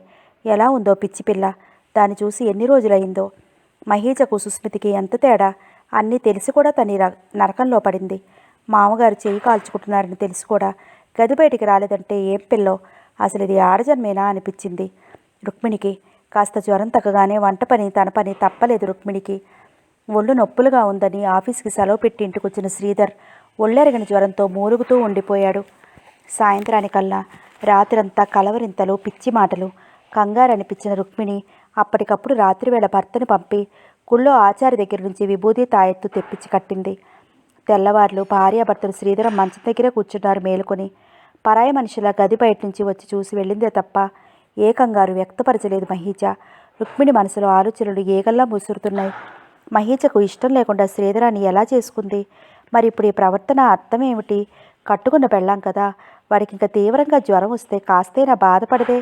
మొన్న మటుకు తనకు జ్వరం వచ్చిందని తెలిసి కూడా ఎలా ఉందని అడగకపోగా వంట చేయకుండా ప్రక్కింటి వాళ్ళ పిల్లల చేత టిఫిన్ తెప్పించుకుని తిందట. ఏమిటి వింత ప్రవర్తన? ఇంటి కోడలుగా తనకి బాధ్యత లేదా? పుట్టింటి నుంచి వచ్చే ఉత్తరాలు రహస్యంగా దాచుకుని చదువుకోవటం ఎందుకు? ఏమంత రహస్యాలున్నాయని? తనేం మహీజరి ఆరళ్ళు పెట్టడం లేదే. శ్రీధరం మహీజ ఏదైనా పోట్లాడుకున్నారా అంటే అసలు వాళ్ళిద్దరూ ఎప్పుడు మాట్లాడుకోవటమే చూడలేదు తను. వాడి పనులు కూడా అదెక్కడా చేస్తున్నట్లు లేదు. ఎందుకు అలా ఎడమొహం పెడమొహంగా ఉంటున్నారు? రాత్రులు మాత్రం ఇద్దరూ ఒకే గదిలో పడుకుంటున్నారు.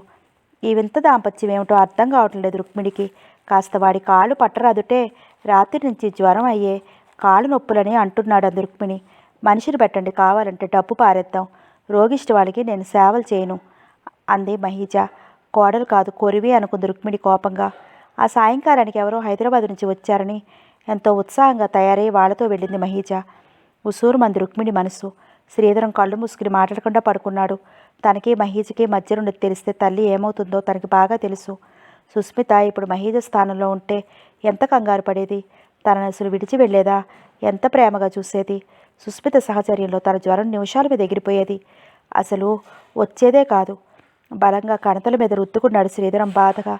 తలనొప్పి కాబోరని మరింత అమృతాంజన్ పెట్టింది రుక్మిణి. సుస్మితను చూడగానే చూడటానికి పెళ్లివారు వస్తున్నారు. ముందుగా పెళ్లికొడుకు వివరాలు చెప్పాడు సుస్మితకి చలపతి.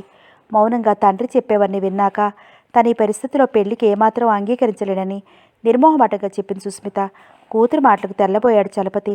అదేమిటే, శ్రీధరం కన్నా మంచి హోదాలో ఉన్నాడే అబ్బాయి పెళ్లి చూపుల దగ్గరికి వచ్చేసరికి నువ్వు ఇలా మొండితనం చేయటం ఏం బాగుండలేదు. అయినా నువ్వేగా అన్నావు శ్రీధరం కాకుంటే మరి మొగుడే దొరకడా అని. ఆ ఉద్దేశంతోనే మీ నాన్న ఈ సంబంధం తెచ్చారు. నువ్వేం మాట్లాడకు మరి అంది గట్టిగా వరలక్ష్మి. మాట వరుసకు అన్నాను కానీ నాకు పెళ్ళంటే విరక్తి పుట్టింది. ఆ కోరిక ఏనాడో చచ్చిపోయింది. నాకు అసలు పెళ్లి చేయాలనే ఆలోచనే మానుకోండి. నేను కొన్నాళ్ళ పాటు ఉద్యోగం చేయాలని అనుకుంటున్నాను అంది నిబ్బరంగా సుస్మిత. అది కాదు తల్లి, నా మాట విను. నువ్విప్పుడు పెళ్లికి అంగీకరిస్తే వాళ్ళ ముఖాన్ని కొట్టినట్లుగా ఉంటుంది. వాడికి బుద్ధి వస్తుంది అన్నాడు చలపతి. ఒకళ్ళకి బుద్ధి వస్తుందని నా బుద్ధి పోగొట్టుకోలేను నాన్న. నన్ను కొన్నాళ్ళు ఇలా బ్రతకనియండి. నా పెళ్లి మాట మర్చిపోండి అంది చెమ్మగిలిన కళ్ళతో సుస్మిత.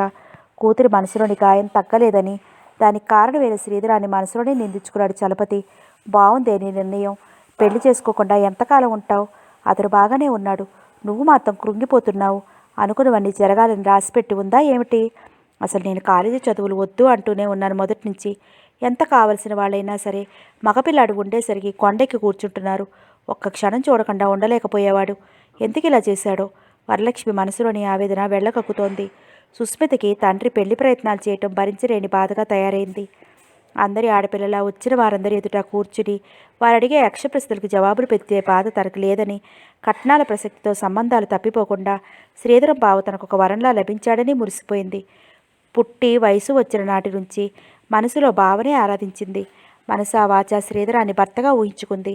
ఆ ఊహని సమర్థించి తన ఆరాధనకి ఆశలు కనిపించారు అటు అమ్మ నాన్న, ఇటు అత్తయ్య మామయ్య. తన మనసులో శ్రీధరం రూపం చెరగని ముద్ర వేసుకుపోయింది. ఆ రూపాన్ని తొలగించడం తన వశం కావడం లేదు ఇప్పుడు. శ్రీధరం తన పురుష లక్షణం నిరూపించుకున్నా తను మాత్రం మనసు చంపుకుని మరొకరికి భారీగా వెళ్ళలేదు. అత్తయ్యకి కాకుండా పోయిన తను మరొక ఇంటి కోడలుగా వెళ్ళలేదు. శ్రీధరం ఊహలతో పిచ్చి పట్టేటట్లుగా ఉంది సుస్మితకి. 2 రోజుల అనంతరం పెళ్లివారు రానే వచ్చారు. ముందు కాదన్న తల్లి బలవంతం మీద తప్పనిసరిగా వచ్చి కూర్చుంది సుస్మిత. తల వంచుకుని కూర్చున్న సుస్మితకి చుట్టుపక్కల వారంతా తనని చూస్తున్నారనే ఆలోచన వచ్చేసరికి సిగ్గుపడిపోయింది. ఎన్నో కథల్లో నవల్లో చదివింది, సినిమాల్లో చూసింది కానీ ప్రత్యక్షంగా తనకి ఎదురైనాయి ఇప్పుడు. జూలో జంతువుల్లా ఎంతసేపు చూస్తారో అనుకుంది. నీ పేరేమిటి? ఓ ప్రశ్న మొదలైంది. సుస్మిత చిన్నగా సమాధానం చెప్పింది. ఉత్త సుస్మితేనా? ముందు వెనక ఏవైనా ఉందా? సమాధానం చెప్పలేదు సుస్మిత. అవును, మీ అమ్మాయికి మేనరికం ఉందని, అది కాస్త పీటల దాకా వచ్చి ఆగిపోయిందని, మీ అమ్మాయితో అతను చనువుగా తిరిగేవాడని, తర్వాత మీ పిల్ల ప్రవర్తనలో లోపం ఉండటం వల్ల పెళ్ళి ఆగిపోయిందని మాకు తెలిసింది. ఎంతవరకు నిజమంటారు అన్నాడు పెళ్ళికొడుకు తండ్రి. చలపతి ముఖం ఎర్రబడింది. ఏం చెప్పటానికి తోచక ఖిన్నుడై నిలబడి ఉన్నాడు. సుస్మిత ముఖం ఎర్రబడింది. అవును, నా ప్రవర్తన బాగుండక మా బావ మరొక అమ్మాయిని చేసుకున్నాడు. మీకు తెలిసిందంతా నిజమే. ఇంక మేం చెప్పేదేమీ లేదు. దయచేసి మీరు ఇక వెళ్ళొచ్చు అంది తీవ్రంగా తన లోపలికి వెళుతూ. ఎదురు చూడని ఈ సంఘర్షణకు తెల్లబోయిన పెళ్లివారు వచ్చిన దారిని ఇంటికి బయలుదేరారు. ఏమిటమ్మా సుస్మిత, ఇలాగే నా ప్రవర్తించేది? తప్పు కాదు మందలించిపోయాడు చలపతి. మరెలా ప్రవర్తించాలి నాన్న? వద్దు మొర్రో అంటే పెళ్లి చూపులు ఏర్పాటు చేశారు. వాళ్ళు తిక్క ప్రశ్నలు అడిగింది చాలక నువ్వు చెప్పిన మాటలు నమ్మలేక మళ్ళీ నా ప్రవర్తనని శంకిస్తున్నారు. అసలు పెళ్ళొద్దంటే విన్నారా అంది గొంతుకులో దుఃఖపు చీరతో సుస్మిత. నువ్వు తొందరపడ్డావమ్మా, నేను నచ్చ చెప్పి చూస్తాను కదా అన్నాడు చలపతి. తొందర కాదు నాన్న. వాళ్ళలా అడగగానే నాలో సహనం నశించింది. వాళ్ళంతా నమ్మకం లేకుండా ఉంటే వాళ్ళకి నచ్చ చెప్తానంటూ నీ పిచ్చి. అయిన అనుభవాలు చాలు కానీ ఇంట్లో మరి ఇలాంటి ప్రయత్నాలు చేయకండి అంది కన్నీళ్లతో సుస్మిత. వరలక్ష్మికి ఏం చెప్పాలో తోచకుండా ఉంది. ఉదయం నూతి దగ్గర వాంతి చేసుకుంటోంది మహీజ. పెళ్ళైన దగ్గర నుంచి 1-2 సార్లు అలా జరిగినా మామూలు వాంతులని అనుకుంది రుక్మిణి. కానీ వారం రోజుల నుంచి మహీజ విషయంలో అనుమానంగా ఉండటంతో ఉండపట్టలేక మహీజను అడిగింది. మనిషి చూస్తే నిండుగా ఉంది. అంతకు మునుపు అడుగుదామని పిచ్చి కూడా ఊరుకుంది. ఇక ఆ రోజు ఉండపట్టలేక మహీజను అడిగింది. రుక్మిణి అనుమానం నిజమే అయింది. ఒక్కసారి ఆమె మనసు ఆనందంతో నిండిపోయింది. తనకు మనవడు పుట్టబోతున్నాడు. తన నాయనమ్మ అవ్వబోతోంది. 25 ఏళ్ల శ్రీధరం తర్వాత ఇన్నాళ్ళకి తనింట్లో పాపాయి పారాడబోతున్నాడు. ఎప్పుడెప్పుడు ఈ వార్తను నలుగురికి చెప్దామా అని ఉంది. కొంతమందికి ఆనందం వచ్చినా తట్టుకోలేరు, దుఃఖం వచ్చినా తట్టుకోలేరు. పై వర్గానికి చెందినదే రుక్మిణి కూడా. జరిగిందేదో జరిగిపోయింది. పుట్టే మనవడి వల్లైనా కలతలు తగ్గి కాపురం చక్కబడి ఇల్లు మునుపట్ల కలకల్లాడాలని రుక్మిణి తాపత్రయం. భర్తకి ఈ వార్తను చెప్పింది ఆనందంగా. విశ్వనాథానికి ఈ వార్త ఆనందం అనిపించినా పైకి వ్యక్తం చేయలేదు. విని ఊకొట్టి ఊరుకున్నాడు. శ్రీధరం ఒక్కసారిగా నిర్ఘాంతపోయాడు. జరిగింది కలలా మెదిలింది. అతనికి ఈ వార్త అసనిపాతంగా తోచింది. తనకి నమ్మశక్యంగా లేదు. ఎలా, ఎవరిని అడిగి తెలుసుకోవాలి? తనకు అసలే బ్రతుకు మీద విరక్తి కలుగుతున్న సమయంలో ఈ అనర్థమా? తన అనుమానాన్ని పైకి కనపడనీయకుండా ఒకసారి డాక్టర్ దగ్గరికి తీసుకెళ్ళమ్మా అని మాత్రం అన్నాడు. ఆ మాటకే రుక్మిణి పొంగిపోయింది. పుట్టబోయే బిడ్డంటే వాడికి మాత్రం ప్రేమ కాదు? వీలు చూసుకుని ఒకసారి కోడల్ని డాక్టర్ దగ్గరికి తీసుకెళ్ళాలి అనుకుంది. అన్నగారికి శుభవార్తను రాయించింది భర్త చేత. అసలే అర్పిణి, అందులో గర్భిణి అన్నట్టుగా. ఆ దిగే మంచం కూడా దిగటం లేదు మహీజ. మునుపు కోడలు తనకి ఆసరాగా లేదని బాధపడేది రుక్మిణి ఇప్పుడు కోడలికి కూడా తనే చేస్తోంది. ఏం కావాలో అడిగి మరీ చేసి పెడుతోంది. పక్క వీధిలో ఉండే శకుంతల తను ఎప్పుడూ పోటీ పడేవారు, ముందు ఎవరు మనవణ్ణి ఎత్తుకుంటారా అని. కానీ శకుంతల కూతురి పెళ్ళే ముందు జరిగింది. మనవణ్ణి ఎత్తుకునే భాగ్యం ముందు నాకే దక్కేటట్లుంది. ఒక్కసారి దానింటికి వెళ్ళి ఈ వార్త చెప్పి రావాలనుకుంది రుక్మిణి. కోడలికి ఏ లోటు రానియకుండా చూస్తోంది రుక్మిణి. అయినా మహీజాలో మార్పు లేదు. మనిషి ఎందుకో దిగులుగా ఉంటోంది. ఏదో ఆలోచిస్తూ పరధ్యానంగా ఉండి అడిగిన జవాబు కూడా చెప్పడం లేదు. తల్లి మీద దిగులు పెట్టుకుందేమోనని సరిపెట్టుకుంది. ఉత్తరం రాసిన వదిన గారు ఎందుకు రాలేదా అనుకుంది. రుక్మిణి మనసులోని ఆలోచనలో మహీజకు సూడిదలు, ఆపై మనవడి బారసాల ఎన్నో జరుగుతున్నట్లుగా ఊహించుకుంటోంది. పెళ్ళి అలా జరిగిపోయింది. సూడిదలైనా ఘనంగా జరపాలని నిశ్చయించుకుంది. ఆ మాటే భర్తతో చెప్పింది. డాక్టర్ దగ్గరికి వెళ్దామంటే ససేమిరా రానంది మహీజ. సిగ్గుపడుతోందనుకున్న రుక్మిణి ఈ పరిస్థితుల్లో డాక్టర్కి చూపించుకోవాలి. రేపు మీ అమ్మ వచ్చిందంటే నా కూతుర్ని డాక్టర్ కూడా చూపించలేదని నన్ను అంటుంది. నీ ఆరోగ్యం కూడా బాగుండలేదు, డాక్టర్ ఏమైనా మందులు రాస్తుందని ఎలాగో కోడలికి నచ్చ చెప్పింది. అత్తగారి బలవంతాన తప్పనిసరిగా బయలుదేరింది మహీజ. డాక్టర్ అంటే కోడలికి ఎందుకు భయమో అర్థం కాలేదు రుక్మిణికి. తమ ఫ్యామిలీ డాక్టర్ రాజేశ్వరి దగ్గరికి బయలుదేరింది కోడలిని తీసుకుని. హలో రుక్మిణి, బాగున్నారా? చాలా రోజులకు వచ్చారు. మా మీద ఇన్నాళ్ళకి దయ కలిగింది కాబోలు అంది సాధారణంగా ఆహ్వానిస్తూ. డాక్టర్ రాజేశ్వరి ఎప్పుడూ అనారోగ్యంగా ఉండాలంటారా ఏమిటి అంది రుక్మిణి నవ్వుతూ. కుశల ప్రశ్న తర్వాత విషయం చెప్పింది రుక్మిణి. ఏమిటి, శ్రీధరం భార్య ఈ అమ్మాయి? చెప్పారు కాదే ఎంతసేపు? అవును, ముందు నుంచి అనుకున్నదేగా, మీ మేనకోడలు కదూ అంది మహీజ వంక చూస్తూ. తడబడి మరే అంది రుక్మిణి. మహీజకి ముళ్ళ మీద ఉన్నట్టుగా ఉంది. ఒకసారి మీకు చూపిద్దామని తీసుకొచ్చానంది రుక్మిణి. ఓకే, టెస్ట్ చేస్తాను రామ్మా అంది డాక్టర్ లేస్తూ. పితుకుగా ఇష్టం లేనట్టుగా డాక్టర్ వెంట నడిచింది మహీజ. డాక్టర్ రాజేశ్వరి రుక్మిణి వాళ్ళ ఫ్యామిలీ డాక్టరే కాకుండా దూరపు చుట్టరికం కూడా ఉండటంతో చనువుగా మాట్లాడుతుంది. పేషెంట్లందరినీ ఓర్పుగా చూస్తుంది. డెలివరీ కేసులు చాలా మటుకు రాజేశ్వరి దగ్గరికే వస్తాయి. చుట్టుపక్కల డాక్టర్లందరిలోకి మంచి హస్తవాసికల డాక్టర్గా పేరు పొందింది. కంగ్రాచులేషన్స్ రుక్మిణి గారు, త్వరలో మీరు నాయనమ్మ కాబోతున్నారంది నవ్వుతూ డాక్టర్. ఆ విషయం ముందే తెలుసునన్నట్లు చిరునవ్వు నవ్వింది రుక్మిణి సుతారంగా. బైదిపై మీ కోడలు చాలా వీక్గా ఉంది. మెడిసిన్స్ టానిక్స్ రాసిస్తాను, వాడండి. డైలీ ఇంజెక్షన్స్ తీసుకోవాలి. డెలివరీ కష్టం కావచ్చు, అయినా ఇంకాస్త ముందు తీసుకురావాల్సింది అంది డాక్టర్. ఇంతలో ఇంజెక్షన్కి రమ్మని నర్సు పిలవడంతో మహీజ వెళ్ళింది. డాక్టర్, మీరు చెప్పేది అర్థం కావట్లేదు. మహీజ ఆరోగ్యం బాగుండలేదా? ఎందుకలా అంటున్నారు అంది కంగారుగా రుక్మిణి. నోనో, మీరంత కంగారు పడవలసిన అవసరం లేదు. టెస్ట్ చేశాను కదా, పొజిషన్ అంతా బాగానే ఉంది. మనిషి బాగా వీక్గా ఉంది. నెల తప్పగానే రావాల్సింది అంది. మందుల జాబితా రాస్తున్నది డాక్టర్ రాజేశ్వరి. రుక్మిణికి అర్థం కాక ఎన్నో నెల అంది. 5th మంత్ ఎండింగ్ అంది తలెత్తి డాక్టరు. రుక్మిణికి మతిపోయింది. డాక్టర్ గారు, మీరు సరిగా ఇంతలో ఇంజెక్షన్ చేయించుకున్న మహీజ రావడంతో చూసి మౌనంగా ఉండిపోయింది. వాడవలసిన మందుల లిస్ట్ అంతా చెప్పింది డాక్టర్. ఫీజు చెల్లించి ఇద్దరు బయటకు వచ్చారు. డాక్టర్ ఏం చెప్పింది అంది రిక్షాలో రుక్మిణి. కొత్తగా చెప్పేదేముంది అనుకున్నదే అంది ముభావంగా మహీజ. ఎన్నో మాసమని చెప్పింది అంది రెండోసారి. ఈసారి మహీజ మాట్లాడలేదు. రిక్షా ఇంటి దగ్గరికి వచ్చేసింది. యశోద వస్తున్నానని టెలిగ్రామ్ ఇచ్చింది. చలపతికి ఈ వార్త ఆనందం అనిపించింది. ఎంతో కాలమైంది అక్కను చూసి. సుస్మిత కూడా మార్పు ఉంటుందనుకున్నాడు. నిజానికి సుస్మిత కూడా హుషారుగానే ఉంది. ఇంకా రాంబాబు, మణి అయితే మరీను. కలకత్తా అత్తయ్య వస్తోందని స్నేహితులకందరికీ టామ్ చేశారు ముందుగాని. యశోద వచ్చే రోజు చలపతితో పాటు మణి, రాంబాబు కూడా స్టేషన్కి వెళ్ళారు. ముందుగా సుస్మిత కూడా తయారై వెళ్లే ముందు సడన్గా మానుకుంది. చాలా రోజులకి చూడటం మూలాన చలపతి, యశోద కూడా ఆనందంలో మునిగిపోయారు. మాటలు రాక ఆదరంగా కుశల ప్రశ్నలు అడిగాడు చలపతి అక్కగారిని. మీ అక్కయ్య కానీ మేము వద్దేమిటి అన్నాడు మాధవరావు నవ్వుతూ. ఎంత మాట, చాలా రోజులైంది కదా మా అక్కయ్యని చూసి, అందుకని ఈ ఆనందం అన్నాడు చలపతి చెమ్మగిలిన కళ్ళు తుడుచుకుని. ఇప్పుడు మాట్లాడండి, ఈయన పిల్లలు ఏడిపించారా తమ్ముడు అంది ఫిర్యాదుగా యశోద. ట్రైన్ ఎక్కిన దగ్గర నుంచి మా ఊరెప్పుడు అని నిమిషానికోసారి అడుగుతుంటే ఏం చెప్తాం బావా, అందుకే స్టేషన్ వచ్చే ముందు మేమిదే దిగవలసిన స్టేషన్ అంటాం. ఆవిడకి కోపం రావటం, ప్రయాణం అంతా ఇలా జరిగిందనుకో అన్నాడు మాధవరావు భార్య వైపు చూస్తూ. ఎక్కిన దగ్గర నుంచి అడిగానా, మీరు మరీ చెప్తారు అంది యశోద. సరాసరి స్థానబలిమి. మీ ఊరు వచ్చావుగా, పక్కన మీ తమ్ముడు కూడా ఉన్నాడు. మా మీద ఎన్ని కంప్లైంట్స్ అయినా చెప్తావు.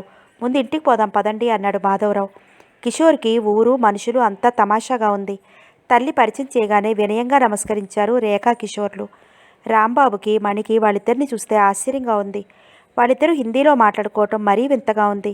రేఖ సుస్మితక్కలా కాకుండా చీరలు కట్టుకోకుండా మగపిల్లల లాగు చెక్కులో చొక్కాలు వేసిందేమిటో అనుకున్నారు. కిషోర్ రేఖ తెలుగు పట్టి పట్టి మాట్లాడుతున్నారు. అదేమిటి ఇదేమిటి అని రేఖ రాంబాబుని అడుగుతోంది. యశోదత్తయ్య మాత్రం పిల్లలిద్దరికీ నచ్చింది. అచ్చం రుక్మిణత్తయ్యలాగే ఉందనుకున్నారు. దానికి కారణం ట్రైన్ దిగి యశోద ముందుగా పిల్లలిద్దరిని దగ్గరికి తీసుకుని ముద్దు పెట్టుకుని తను వాళ్ళ కోసమని కొన్ని స్వీట్ ప్యాకెట్స్ ముందుగానే ఇచ్చింది. రిక్షాల మీద ఇంటికి బయలుదేరారు. ఎదురు వచ్చి పలకరించి లోపలికి తీసుకెళ్ళింది వరలక్ష్మి. ఏమే సుస్మిత, ఉన్న ఊరే కదా అని ఏకంగా పుట్టింట్లోనే పెట్టావా కాపురం? ఈసారి మీ ఇంట్లో కూడా 2 రోజులు ఉంటానులే. ఏమంటున్నాడు శ్రీధరం? ఇంట్లో లేడా అంది యశోద పలకరింపుగా సుస్మితని. ముఖంలోని కలవరపాటు కనిపించలేకుండా బాగున్నావా అత్తయ్య? చాలా రోజులైంది నిన్ను చూసి అంది సుస్మిత. ఏమనుకోక వరలక్ష్మి, పెళ్ళికి రాలేకపోయాను. నా ఆరోగ్యం బాగుండలేదు ఆ సమయానికి.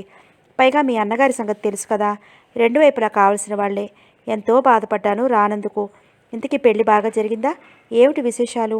మొగుడు మాట అడగానే నీ కూతురేమిటి లోపలికి తుర్రుమంది. ఏమేవు సుస్మిత, ఇదిగో నీ పెళ్లి కానుక అంది బ్యాగులోంచి తీస్తూ. మేనత్త పిలుస్తుంటే కళ్ళు తుడుచుకుని తప్పనిసరిగా బయటకు వచ్చింది సుస్మిత. వరలక్ష్మి మొహం వెలవెలిపోయింది. జరిగింది యశోదకు తెలియదుగా మరి.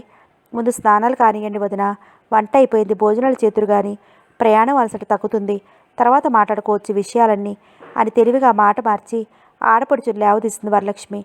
భోజనాల తర్వాత సావకాశంగా జరిగింది చెప్పాడు చలపతి. నాకు తెలియదురా తమ్ముడు, ఇంకా పెళ్ళైపోయిందనే అనుకున్నాను. ఏమనుకోకే సుస్మిత, నీ మనసు నొప్పించాను అంది యశోద. సుస్మిత ఏం మాట్లాడలేదు. యశోదను చూస్తున్న సుస్మితకి అచ్చంగా రుక్మిణత్తయ్యను చూసినట్టే అనిపించింది.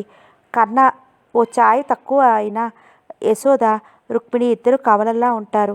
2 రోజుల పాటు యశోదతో సినిమాలకని షికార్లకని తిరగటం, ఇంట్లో 4 మనుషుల మధ్య ఉండటంతో సుస్మితకి కాస్త మనశ్శాంతి అనిపించింది. అప్పటికి యశోద వచ్చి 4 రోజులైంది. కిషోరు, రేఖ, మణి, రాంబాబు కలిసిపోయారు. ఊరు మొత్తం చుట్టపెట్టి వస్తున్నారు. మాధవరావు పొలం వ్యవహారం నిమిత్తం తన ఊరు వెళ్ళాడు. రేపు ఒకసారి రుక్మిణిని చూసి వస్తారా తమ్ముడు? మీ బావగారు చెప్పి వెళ్ళారు. ఆయన వచ్చేసరికల్లా నేను చుట్టాలందరి ఇళ్ళు చక్కబెట్టి రెడీగా ఉండాలట అంది నవ్వుతూ యశోద. అంటే బావ రాగానే వెళ్ళిపోవటమేనా అన్నాడు చలపతి. రాక వచ్చారు. మరో వారం రోజులన్నా ఉండండి వదినా అంది వరలక్ష్మి. అవునత్తయ్య, అసలు ఉన్నట్టే లేదు అంది సుస్మిత కూడా. నాకు ఉండాలనే ఉందిరా తమ్ముడు, కానీ నా అదృష్టం కొద్దీ మీ బావ ఈ 4 రోజులైనా ఉండనిచ్చారు. లేకపోతే ఈ పాటికి కలకత్తాలో ఉండేవాళ్ళం. అయినా వివేక్ కూడా ఒక్కడే ఉన్నాడు. మళ్ళీ వస్తారుగా అంది యశోద. మళ్ళీ వస్తావు. ఎందుకు రావు? వివేక్ను కూడా తీసుకురావాల్సింది. అవును, శ్రీధర్ కన్నా పెద్దవాడు కదూ, పెళ్లి చేయవా అడిగాడు చలపతి. చెయ్యాలనే ఉంది, వాడింకా ఏ మాట చెప్పటం లేదు. వాడికి ఆ బొమ్మలు పిచ్చనుకో, చాలా బహుమతులు కూడా వచ్చాయి. అక్కడ మనవాళ్ళు తక్కువ. చేసుకుంటానంటే రాస్తాను, ఎక్కడైనా సంబంధాలు చూడు అంది యశోద. నన్ను రాలేదంటారు కానీ మీరెప్పుడైనా వచ్చారు? ఎప్పుడో ఇంటి గృహప్రవేశానికి. అదైనా నువ్వు వచ్చావు వరలక్ష్మిని, పిల్లల్ని తీసుకురానే లేదు అంది తిరిగి. మేము వచ్చినా రాకపోయినా మీకు పుట్టిల్లు మీరు వచ్చి తీరాలి అంది వరలక్ష్మి.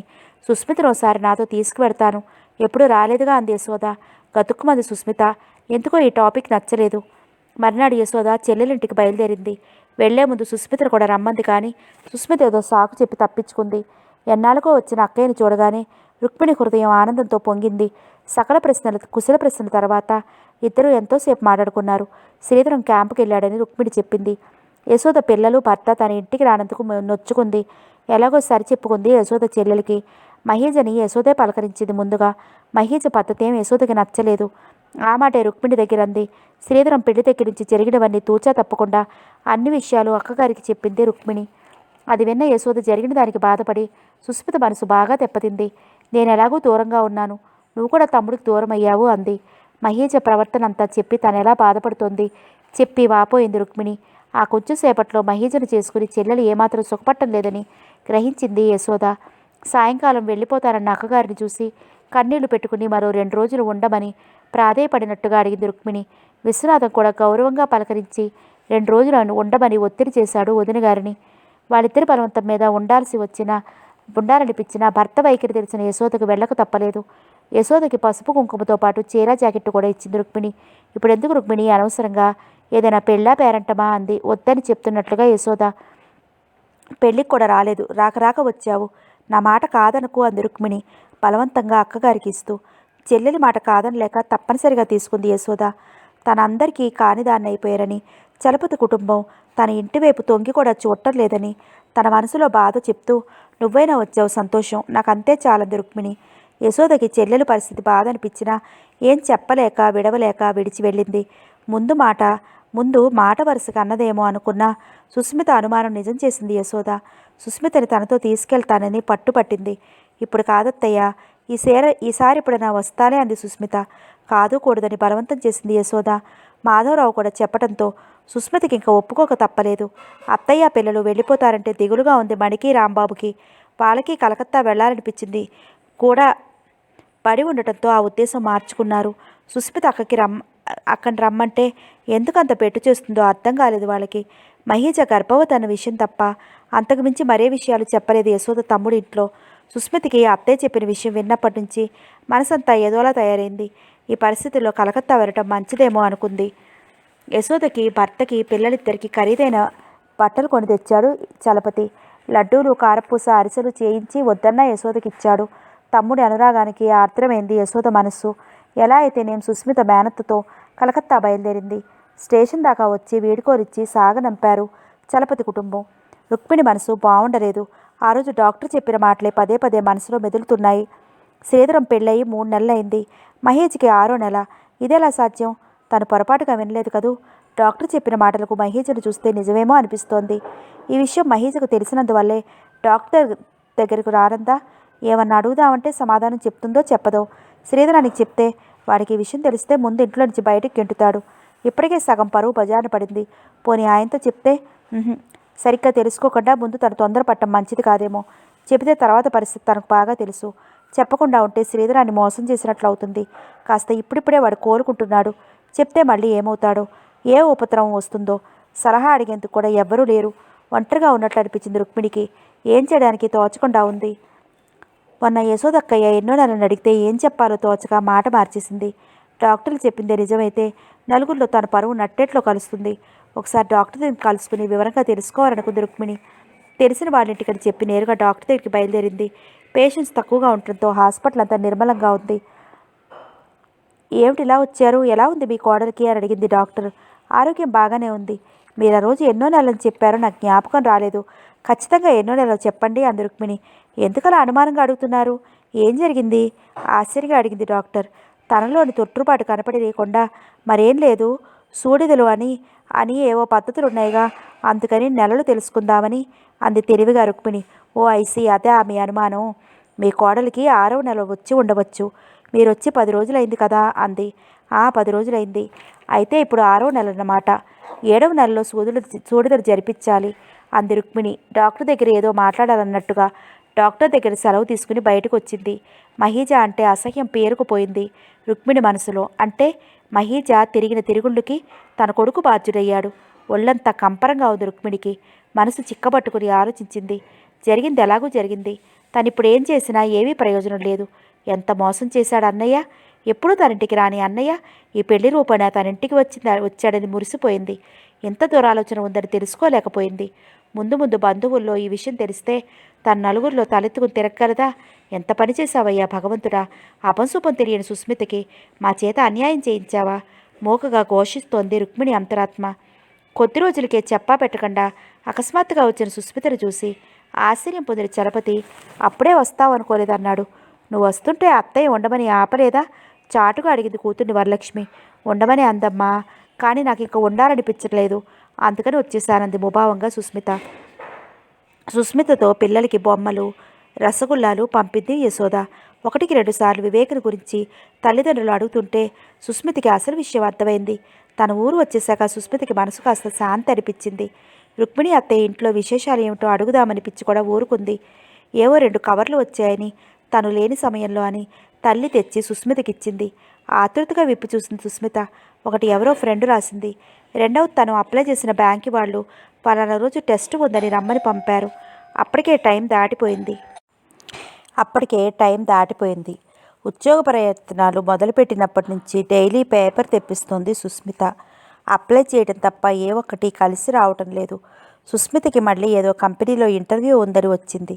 సుస్మితకి ఆనందంగా ఉంది. ఉన్న ఊళ్ళోనే, పైగా అది చాలా పెద్ద కంపెనీ. నిజంగా తనకు అసలు ఆ కంపెనీలో ఇంటర్వ్యూ రావటమే గుడ్లక్ అనుకుంది సుస్మిత. ఉత్సాహంగా తండ్రితో చెప్పింది ఇంటర్వ్యూ విషయం. మౌనంగా విని ఊరుకున్నాడు చలపతి. మరి 4 రోజుల్లో మహీజకి 7వ మాసం ప్రవేశిస్తుంది. మొదట సోడిదలు వేడుకలు జరిపించాలని ముచ్చటపడిన రుక్మిణి డాక్టర్ చెప్పిన మాటలు విన్నప్పటి నుంచి మనసు మార్చుకుంది. కానీ భర్తకి ముందుగానే చెప్పింది. ఏదో చెప్పి మానేయాలనుకున్నా ఎందుకు ఏమిటి అని ఆరాలు రాక తప్పవు. ఇంట్లో వాళ్ళకి ఏం చెప్పినా పర్వాలేదు, చుట్టుపక్కల వాళ్ళ నోర్లు ముయించడం తన తరం కాదు. లోకానికి వెరిచి తనకిష్టం లేకపోయినా అయిష్టంగానే ఆ వేడుక జరపడానికి నిశ్చయించింది రుక్మిణి. శ్రీధరంతో చెప్తే విని ఊరుకున్నాడు. శ్రీధరాన్ని చూసిన రుక్మిణికి దుఃఖం గుండెల్లో నుంచి పొంగు వస్తోంది. అమాయకుడిని చేసి తన బిడ్డకి అన్యాయం చేశారు. చెప్పాలని ఎన్నోసార్లు అనిపించినా కూడా నోరు నొక్కుని ఆపుకుంది. సోడిదలకు మంచి ముహూర్తం పెట్టించి మహీజ తల్లిదండ్రులకు రమ్మని తెలియజేశాడు విశ్వనాథం. ఇంట్లో జరగబోయే హడావుడి గమనించి ముందుగానే క్యాంపు వేయించుకుని కావాలని మరీ వెళ్ళిపోయాడు శ్రీధరం. పనులన్నీ పూర్తి చేసుకుంది రుక్మిణి. ఆ రోజు కృష్ణవేణి హైదరాబాద్ నుంచి వచ్చింది. తల్లి కూతుళ్ళు కొన్ని యుగాలకు చూసుకున్నట్లుగా ఒకరినొకరు కౌగిలించుకొని కంటనీరు పెట్టుకోవటం ఆశ్చర్యం అనిపించింది రుక్మిణికి. తను మర్యాదకు లోటు రానియకుండా రాగానే పలకరించి వదిన గారిని అన్నయ్య రాలేదే వదినా అని అడిగింది. ఆయనకు అసలు తీరిక ఉంటేనా రావటానికి? నేనైనా వచ్చినందుకు సంతోషించు. అయినా నువ్వు సూడిదలు శుద్ధ మోక్షం అని మొదలు పెట్టావు ఎందుకు? నాకు అసలు అలవాట్లేదు.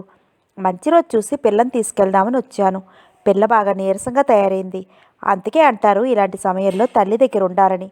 వచ్చినప్పటి నుంచి పెడపెడ మాటలంటోంది ఆడపడుచుని కృష్ణవేణి. ఎవరెన్ని మాటలన్నా విని ఊరుకోవడం తప్ప సమాధానం చెప్పదలుచుకోలేదు రుక్మిణి. వచ్చిన దగ్గర నుంచి కూతురు ఆరోగ్యం గురించి తప్ప శ్రీధరం గురించి ఒక్క ముక్క కూడా అడగలేదు కృష్ణవేణి. ఎరక్కపోయి ఈ వేడుక మొదలుపెట్టారని లెంపలు వేసుకుంది రుక్మిణి. తన తప్పు లేకుండా పేరంటం పిలిచేందుకు వెళుతూ వస్తావా వదినా అని అడిగింది. నేను రాలేను తల్లి, ఒళ్ళంతా హైరానాగా ఉంది. గుమ్మం దిగానంటే నేను ఆటోలో తిరుగుతాను. నేను ఈ అడ్డమైన కొంపల చుట్టూ తిరగలేను అంది నిక్కచ్చిగా. ఒంటరిగానే బయలుదేరింది రుక్మిణి. వదినగారి ప్రవర్తన వింతగా ఉంది ఆమెకి. కూతురు సూడిదలంటే అంతా ఇష్టం చూపుతోంది. ఆ పుల్లవీరు మాటలేమిటి? తల్లి కూతుళ్ళు ఆ ఏడుపులేమిటి? మహీజ్ ఏదో అత్త ఆడపడుచుల మధ్య ఏమన్నా ఆరలు పడుతోందా? అసలు తనకి సూడిదల అలవాటే లేదంటోంది వదిన. ఇంతకుముందు ఎవరికి చేసిందని?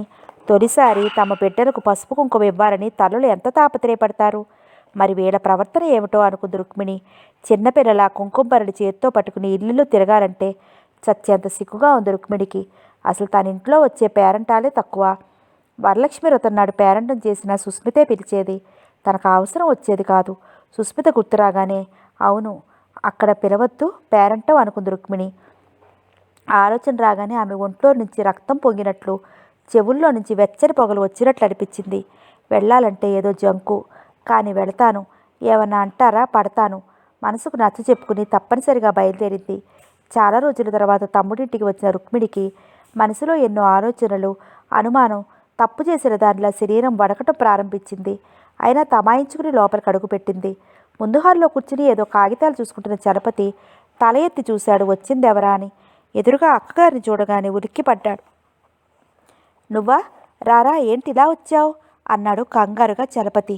కులాసాగా ఉన్నావా అంది తను కూడా తమ్ముడి ప్రక్కనే సోఫాలో కూర్చుంటూ. చాలా రోజుల తర్వాత తమ్ముడిని చూసిన రుక్మిణి కళ్ళ వెంట నీళ్లు గిర్రును తిరిగాయి. ఎదురు చూడని సంఘటనలా రుక్మిణికి తన ఇంటికి రావటం ఏమిటో గాని చలపతికి ఆ రోజు కోపంలో అక్కగారు నన్న మాటలన్నీ ఒక్కసారి మనసులో మెదిలి తల సిగ్గుతో వారిపోయింది. లోపల నుంచి భార్య రావటం చూసి నేను వస్తానక్కయ్యా, అర్జెంట్ పనుందని చెప్పి హడావుడిగా వెళ్ళిపోయాడు. తమ్ముడు అలా ఎందుకు వెళ్ళాడో అర్థమైంది రుక్మిణికి.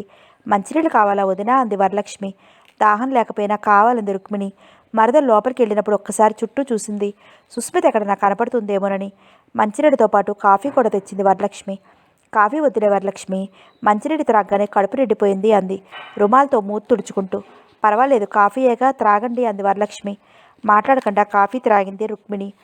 పిల్లలు బడికెళ్ళారా అంది ఏదో ఒకటి మాట్లాడాలన్నట్టుగా. ఆదివారం వచ్చిందంటే చాలు ఒకటే అల్లరి. కొంప పీకి పందిరేస్తారు చుట్టుపక్కల పిల్లలందరినీ చేర్చి. అసలే ఎండాకాలం, బయటకు వచ్చేటట్లుగా ఉందా అంది వరలక్ష్మి. జరిగిన ప్రశ్నకి చెప్పిన జవాబుకి ఎక్కడా పొంతం లేకుండా ఉంది. ముళ్ళ మీద కూర్చున్నట్లుగా ఉంది రుక్మిణికి. ఏదో మాట్లాడాలని తప్ప మనస్ఫూర్తిగా మాట్లాడలేకపోతోంది. ఏవో పిచ్చి మాటలు 2-3 సాగే కొంతసేపు. చాలాసేపు అయింది బయలుదేరి. ఇంకా పోరడిల్లు పిలవాలి.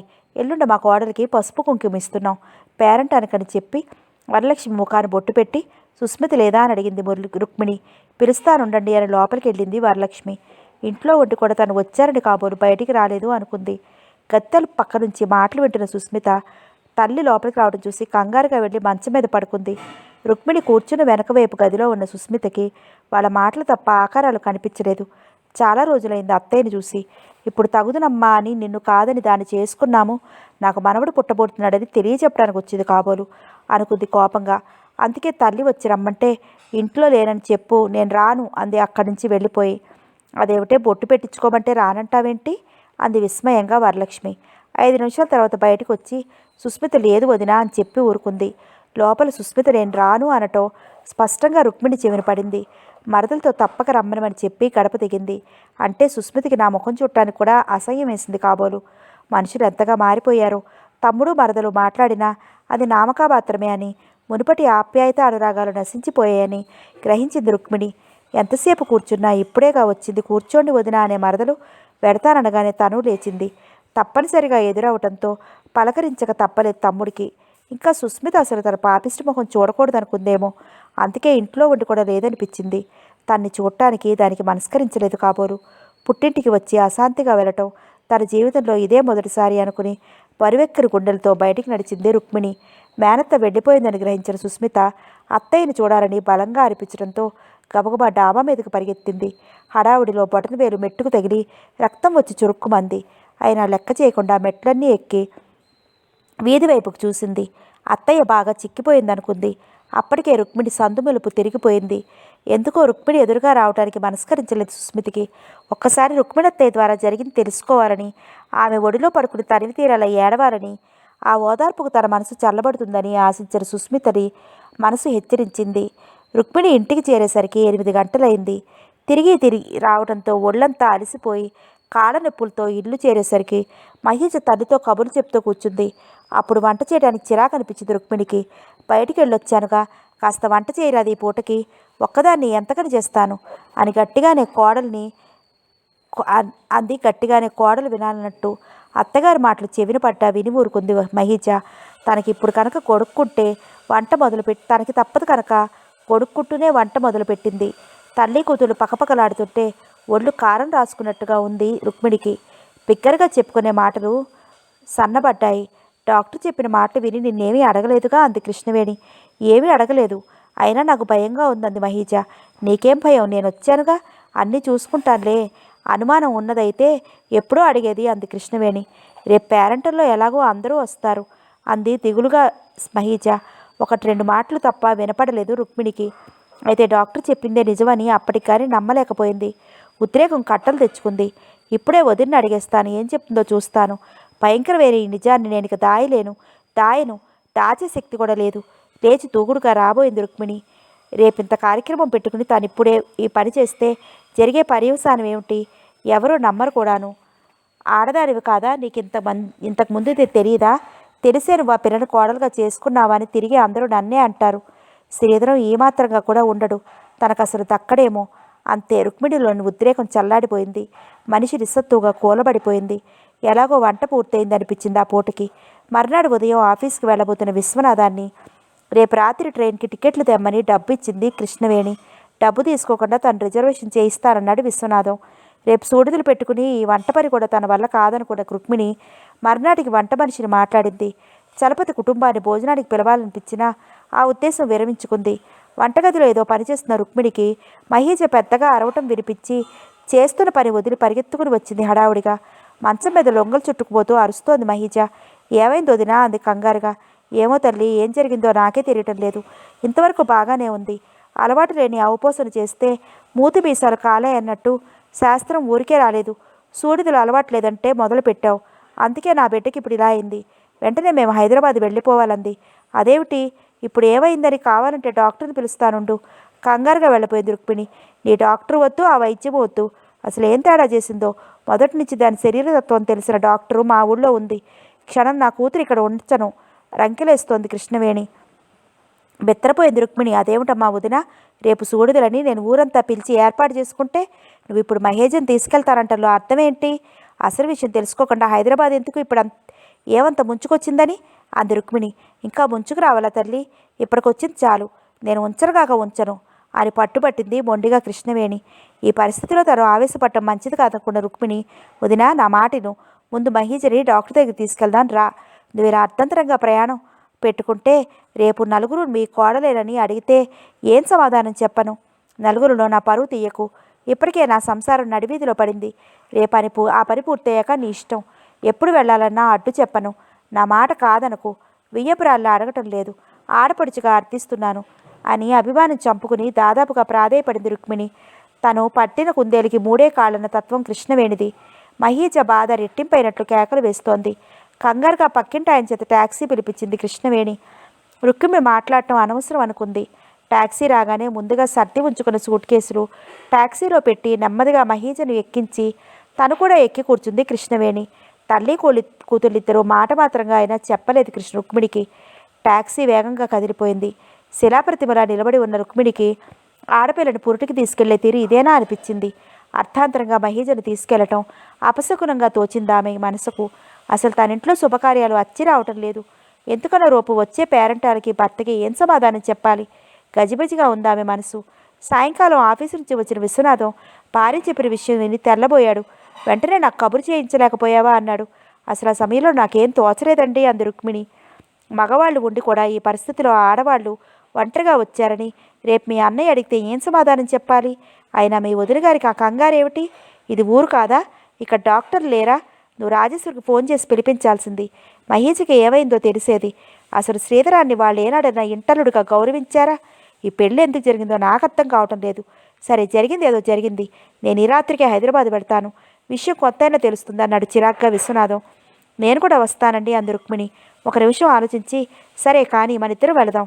అవసరమైతే అప్పుడే శ్రీధరానికి తెలియపరుద్దాం అన్నాడు. విశ్వనాథం రుక్మిణి ఆ రాత్రి హైదరాబాద్ బయలుదేరారు. రుక్మిణి మనసంతా పరిపరి విధాలుగా ఉంది.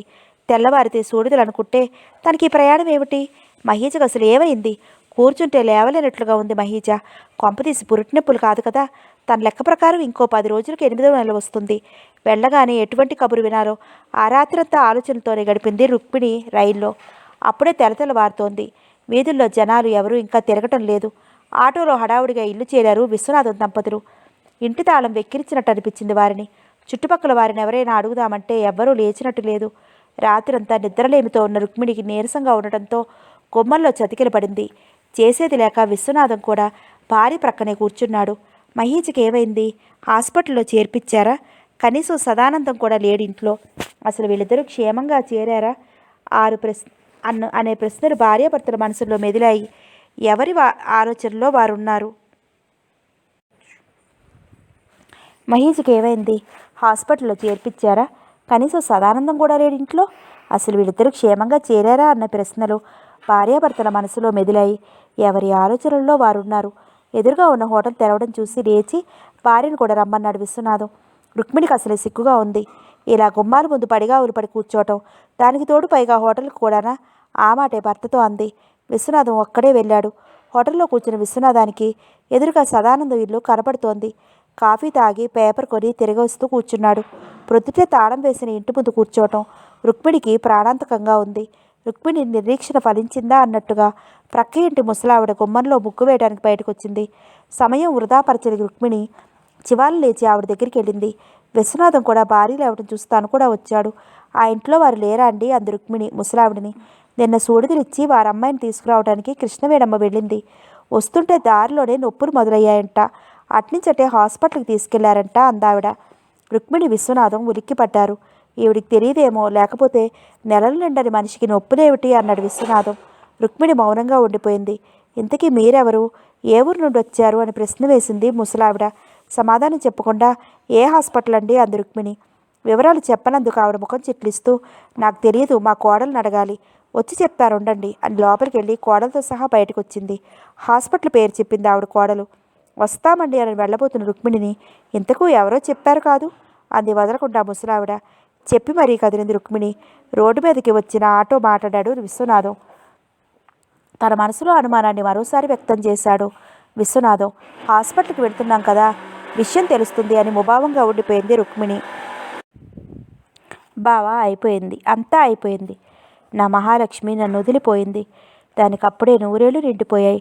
పుట్టిన బిడ్డని మనకు అప్పగించి మనల్ని అన్యాయం చేసింది బావా అని విశ్వనాథాన్ని కౌగిలించుకుని గుండెలు బద్దలయ్యేలా ఏడుస్తున్న అన్నగారిని చూడగానే పరిస్థితి అర్థమైంది రుక్మిణికి. మనిషి కొయ్యబారిపోయింది. గుండె ఆగిపోయినట్లు అనిపించింది. మహీజ చనిపోయిందా? రుక్మిణి కళ్ళ వెంట ధారాపాతంగా నీళ్లు కారిపోతున్నాయి. ఒక్కసారి అంతరంగంలో మహీజ పట్ల ప్రేమ ఉప్పొంగింది. ఇంతలో కృష్ణవేణి ఎక్కడి నుంచి వచ్చిందో బిగ్గరగా ఏడుస్తూ, వచ్చావా? నా కూతురు పూర్తిగా చచ్చిందో లేదో అని చూద్దామని వచ్చావా? బాగా చూడు, చచ్చిపోయింది, రా చూద్దువు గాని అని రుక్మిణి చేయి పట్టుకుని జరజరా లాక్కుని వెళ్ళి మహీజ ముఖాన ముసుగు తొలగించింది. నా బంగారు బొమ్మని ఇవ్వనంటే బలవంతా నా వెధవ ఇచ్చి చేశాడు. అన్నగారు కాబోలు వెధవ అనుకుంది రుక్మిణి. నువ్వే చంపేశావు నా కూతుర్ని. కొంప మునిగిందని అన్నావు, ఏం ముంచుకొచ్చిందని అన్నావు. ఇప్పుడు పూర్తిగా మునిగిపోయింది. నీకు ఆనందంగా ఉందా? ఏడి ఆ శ్రీధరంగాడు? వాడిని చంపేస్తాను. వాడు కాదు, నువ్వు చావాలి. ఊహు, నువ్వు కాదు, వీడే పుట్టి నా బిడ్డ ప్రాణం తీశాడు. వీడు బతకూడదని ఉయ్యాల్లో పిల్లవాడిని పీక నొక్కబోయింది. నర్సులు వచ్చి బలవంతాన కృష్ణవేణిని అవతలకు లాక్కెళ్లారు. కూతురు మరణంతో కృష్ణవేణికి మంటల షాక్ వచ్చిందని డాక్టర్ ద్వారా తెలిసింది రుక్మిణికి.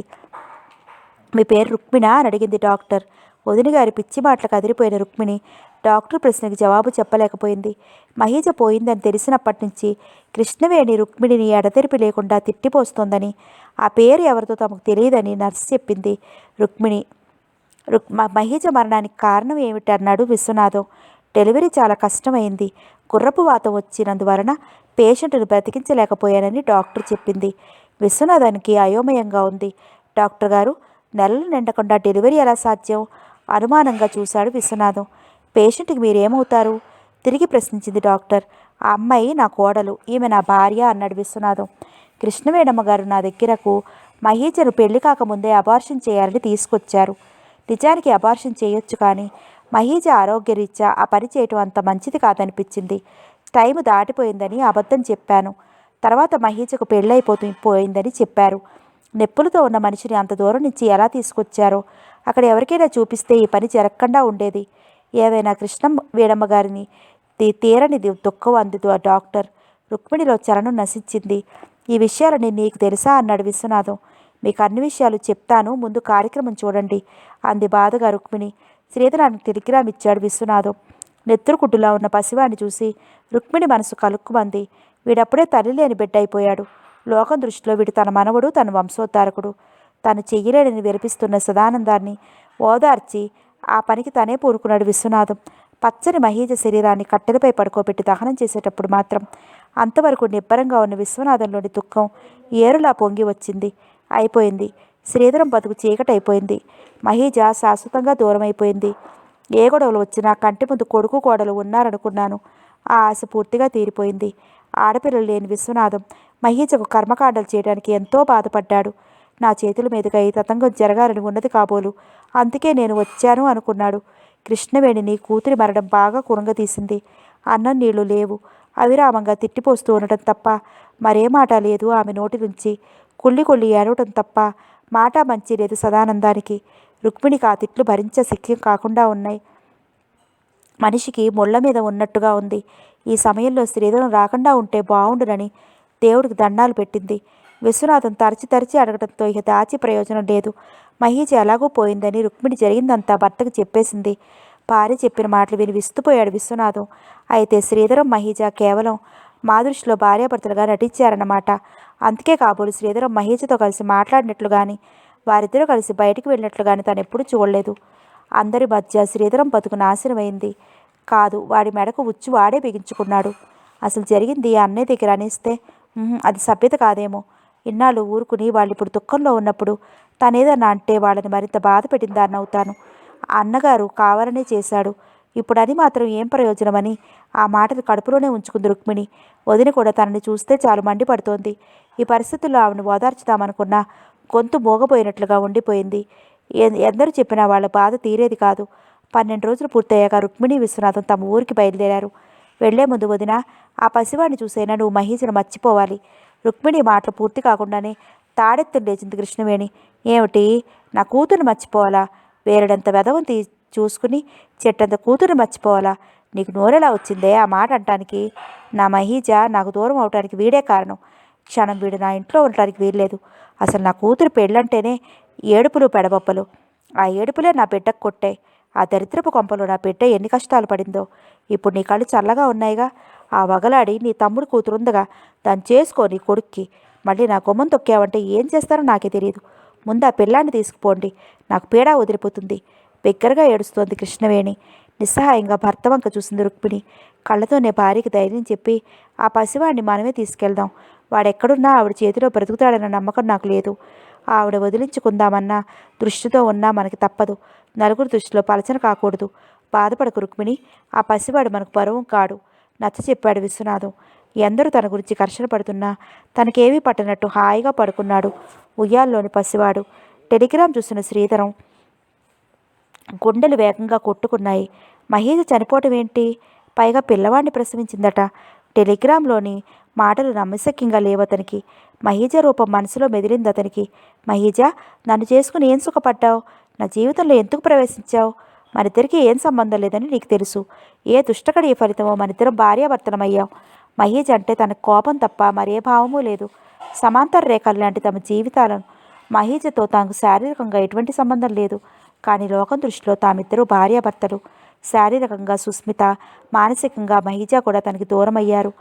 మహీజ మరణ వార్త శ్రీధరం అంతరాంతరాల్లో ఏదో తెలియని బాధను కలిగిస్తోంది.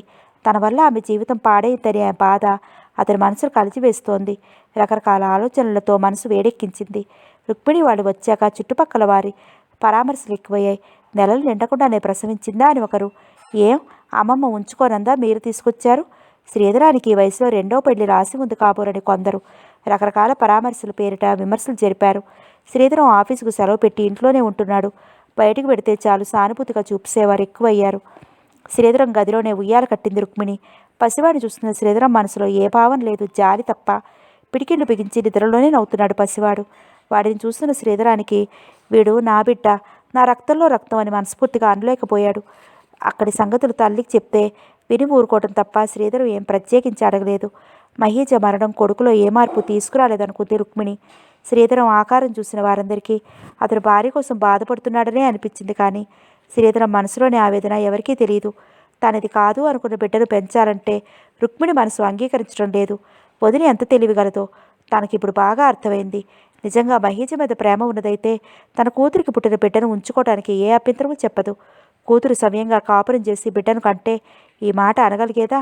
అంటే అప్పటికే ఒకసారి అయిన మహీజను శ్రీధరం రెండు చెవులు గట్టిగా మూసుకుంది రుక్మిణి. ఆ ఆలోచన ఆమె మనసు జుగుప్స కలిగించింది. రుక్మిణికి కొత్తగా కీడనొప్పులు మొదలయ్యాయి.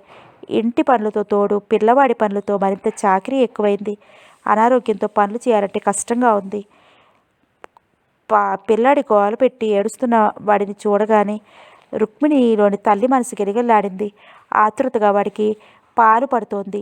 తల్లి లేని బిడ్డను వాడిని చూస్తే అపరిమితమైన జాలి, కానీ అంతలోనే ఏదో తెలియని కోపం. వాడిని గురించి ఆలోచిస్తున్న రుక్మిణి ఒక నిశ్చయానికి వచ్చినట్టు ఆ మాటే భర్తతో అంది. వీడిని అనాథ శరణాలయంలో చేర్పిస్తే మంచిది అనిపిస్తోంది. నా ఆరోగ్యం అంతంత మాత్రం ఉంది. రుక్మిణి, ఆ మాట ఎప్పుడు నీ నోటి నుంచి రానియకు. వీడిని ఇప్పుడు అనాథ శరణాలయంలో చేర్పిస్తే 10 మంది 10 రకాలుగా అంటారు. తల్లిపోయిన బిడ్డను తెచ్చారు, తండ్రి ఉండి కూడా తాతయ్య నాయనమ్మలు అనాథ శరణాలయంలో చేర్పించారన్న పేరు మనకేమి మిగలేది. ఆ అపఖ్యాతి రావడం నీకు ఇష్టమేనా చెప్పు? మనం మరింత చులకనవుతాము. నిజానికి రహస్యం మనిద్దరికీ తప్ప శ్రీధరానికి తెలియదు. ఎందుకు చేశారు ఈ పని అని వాడు ప్రశ్నించనున్నాడు.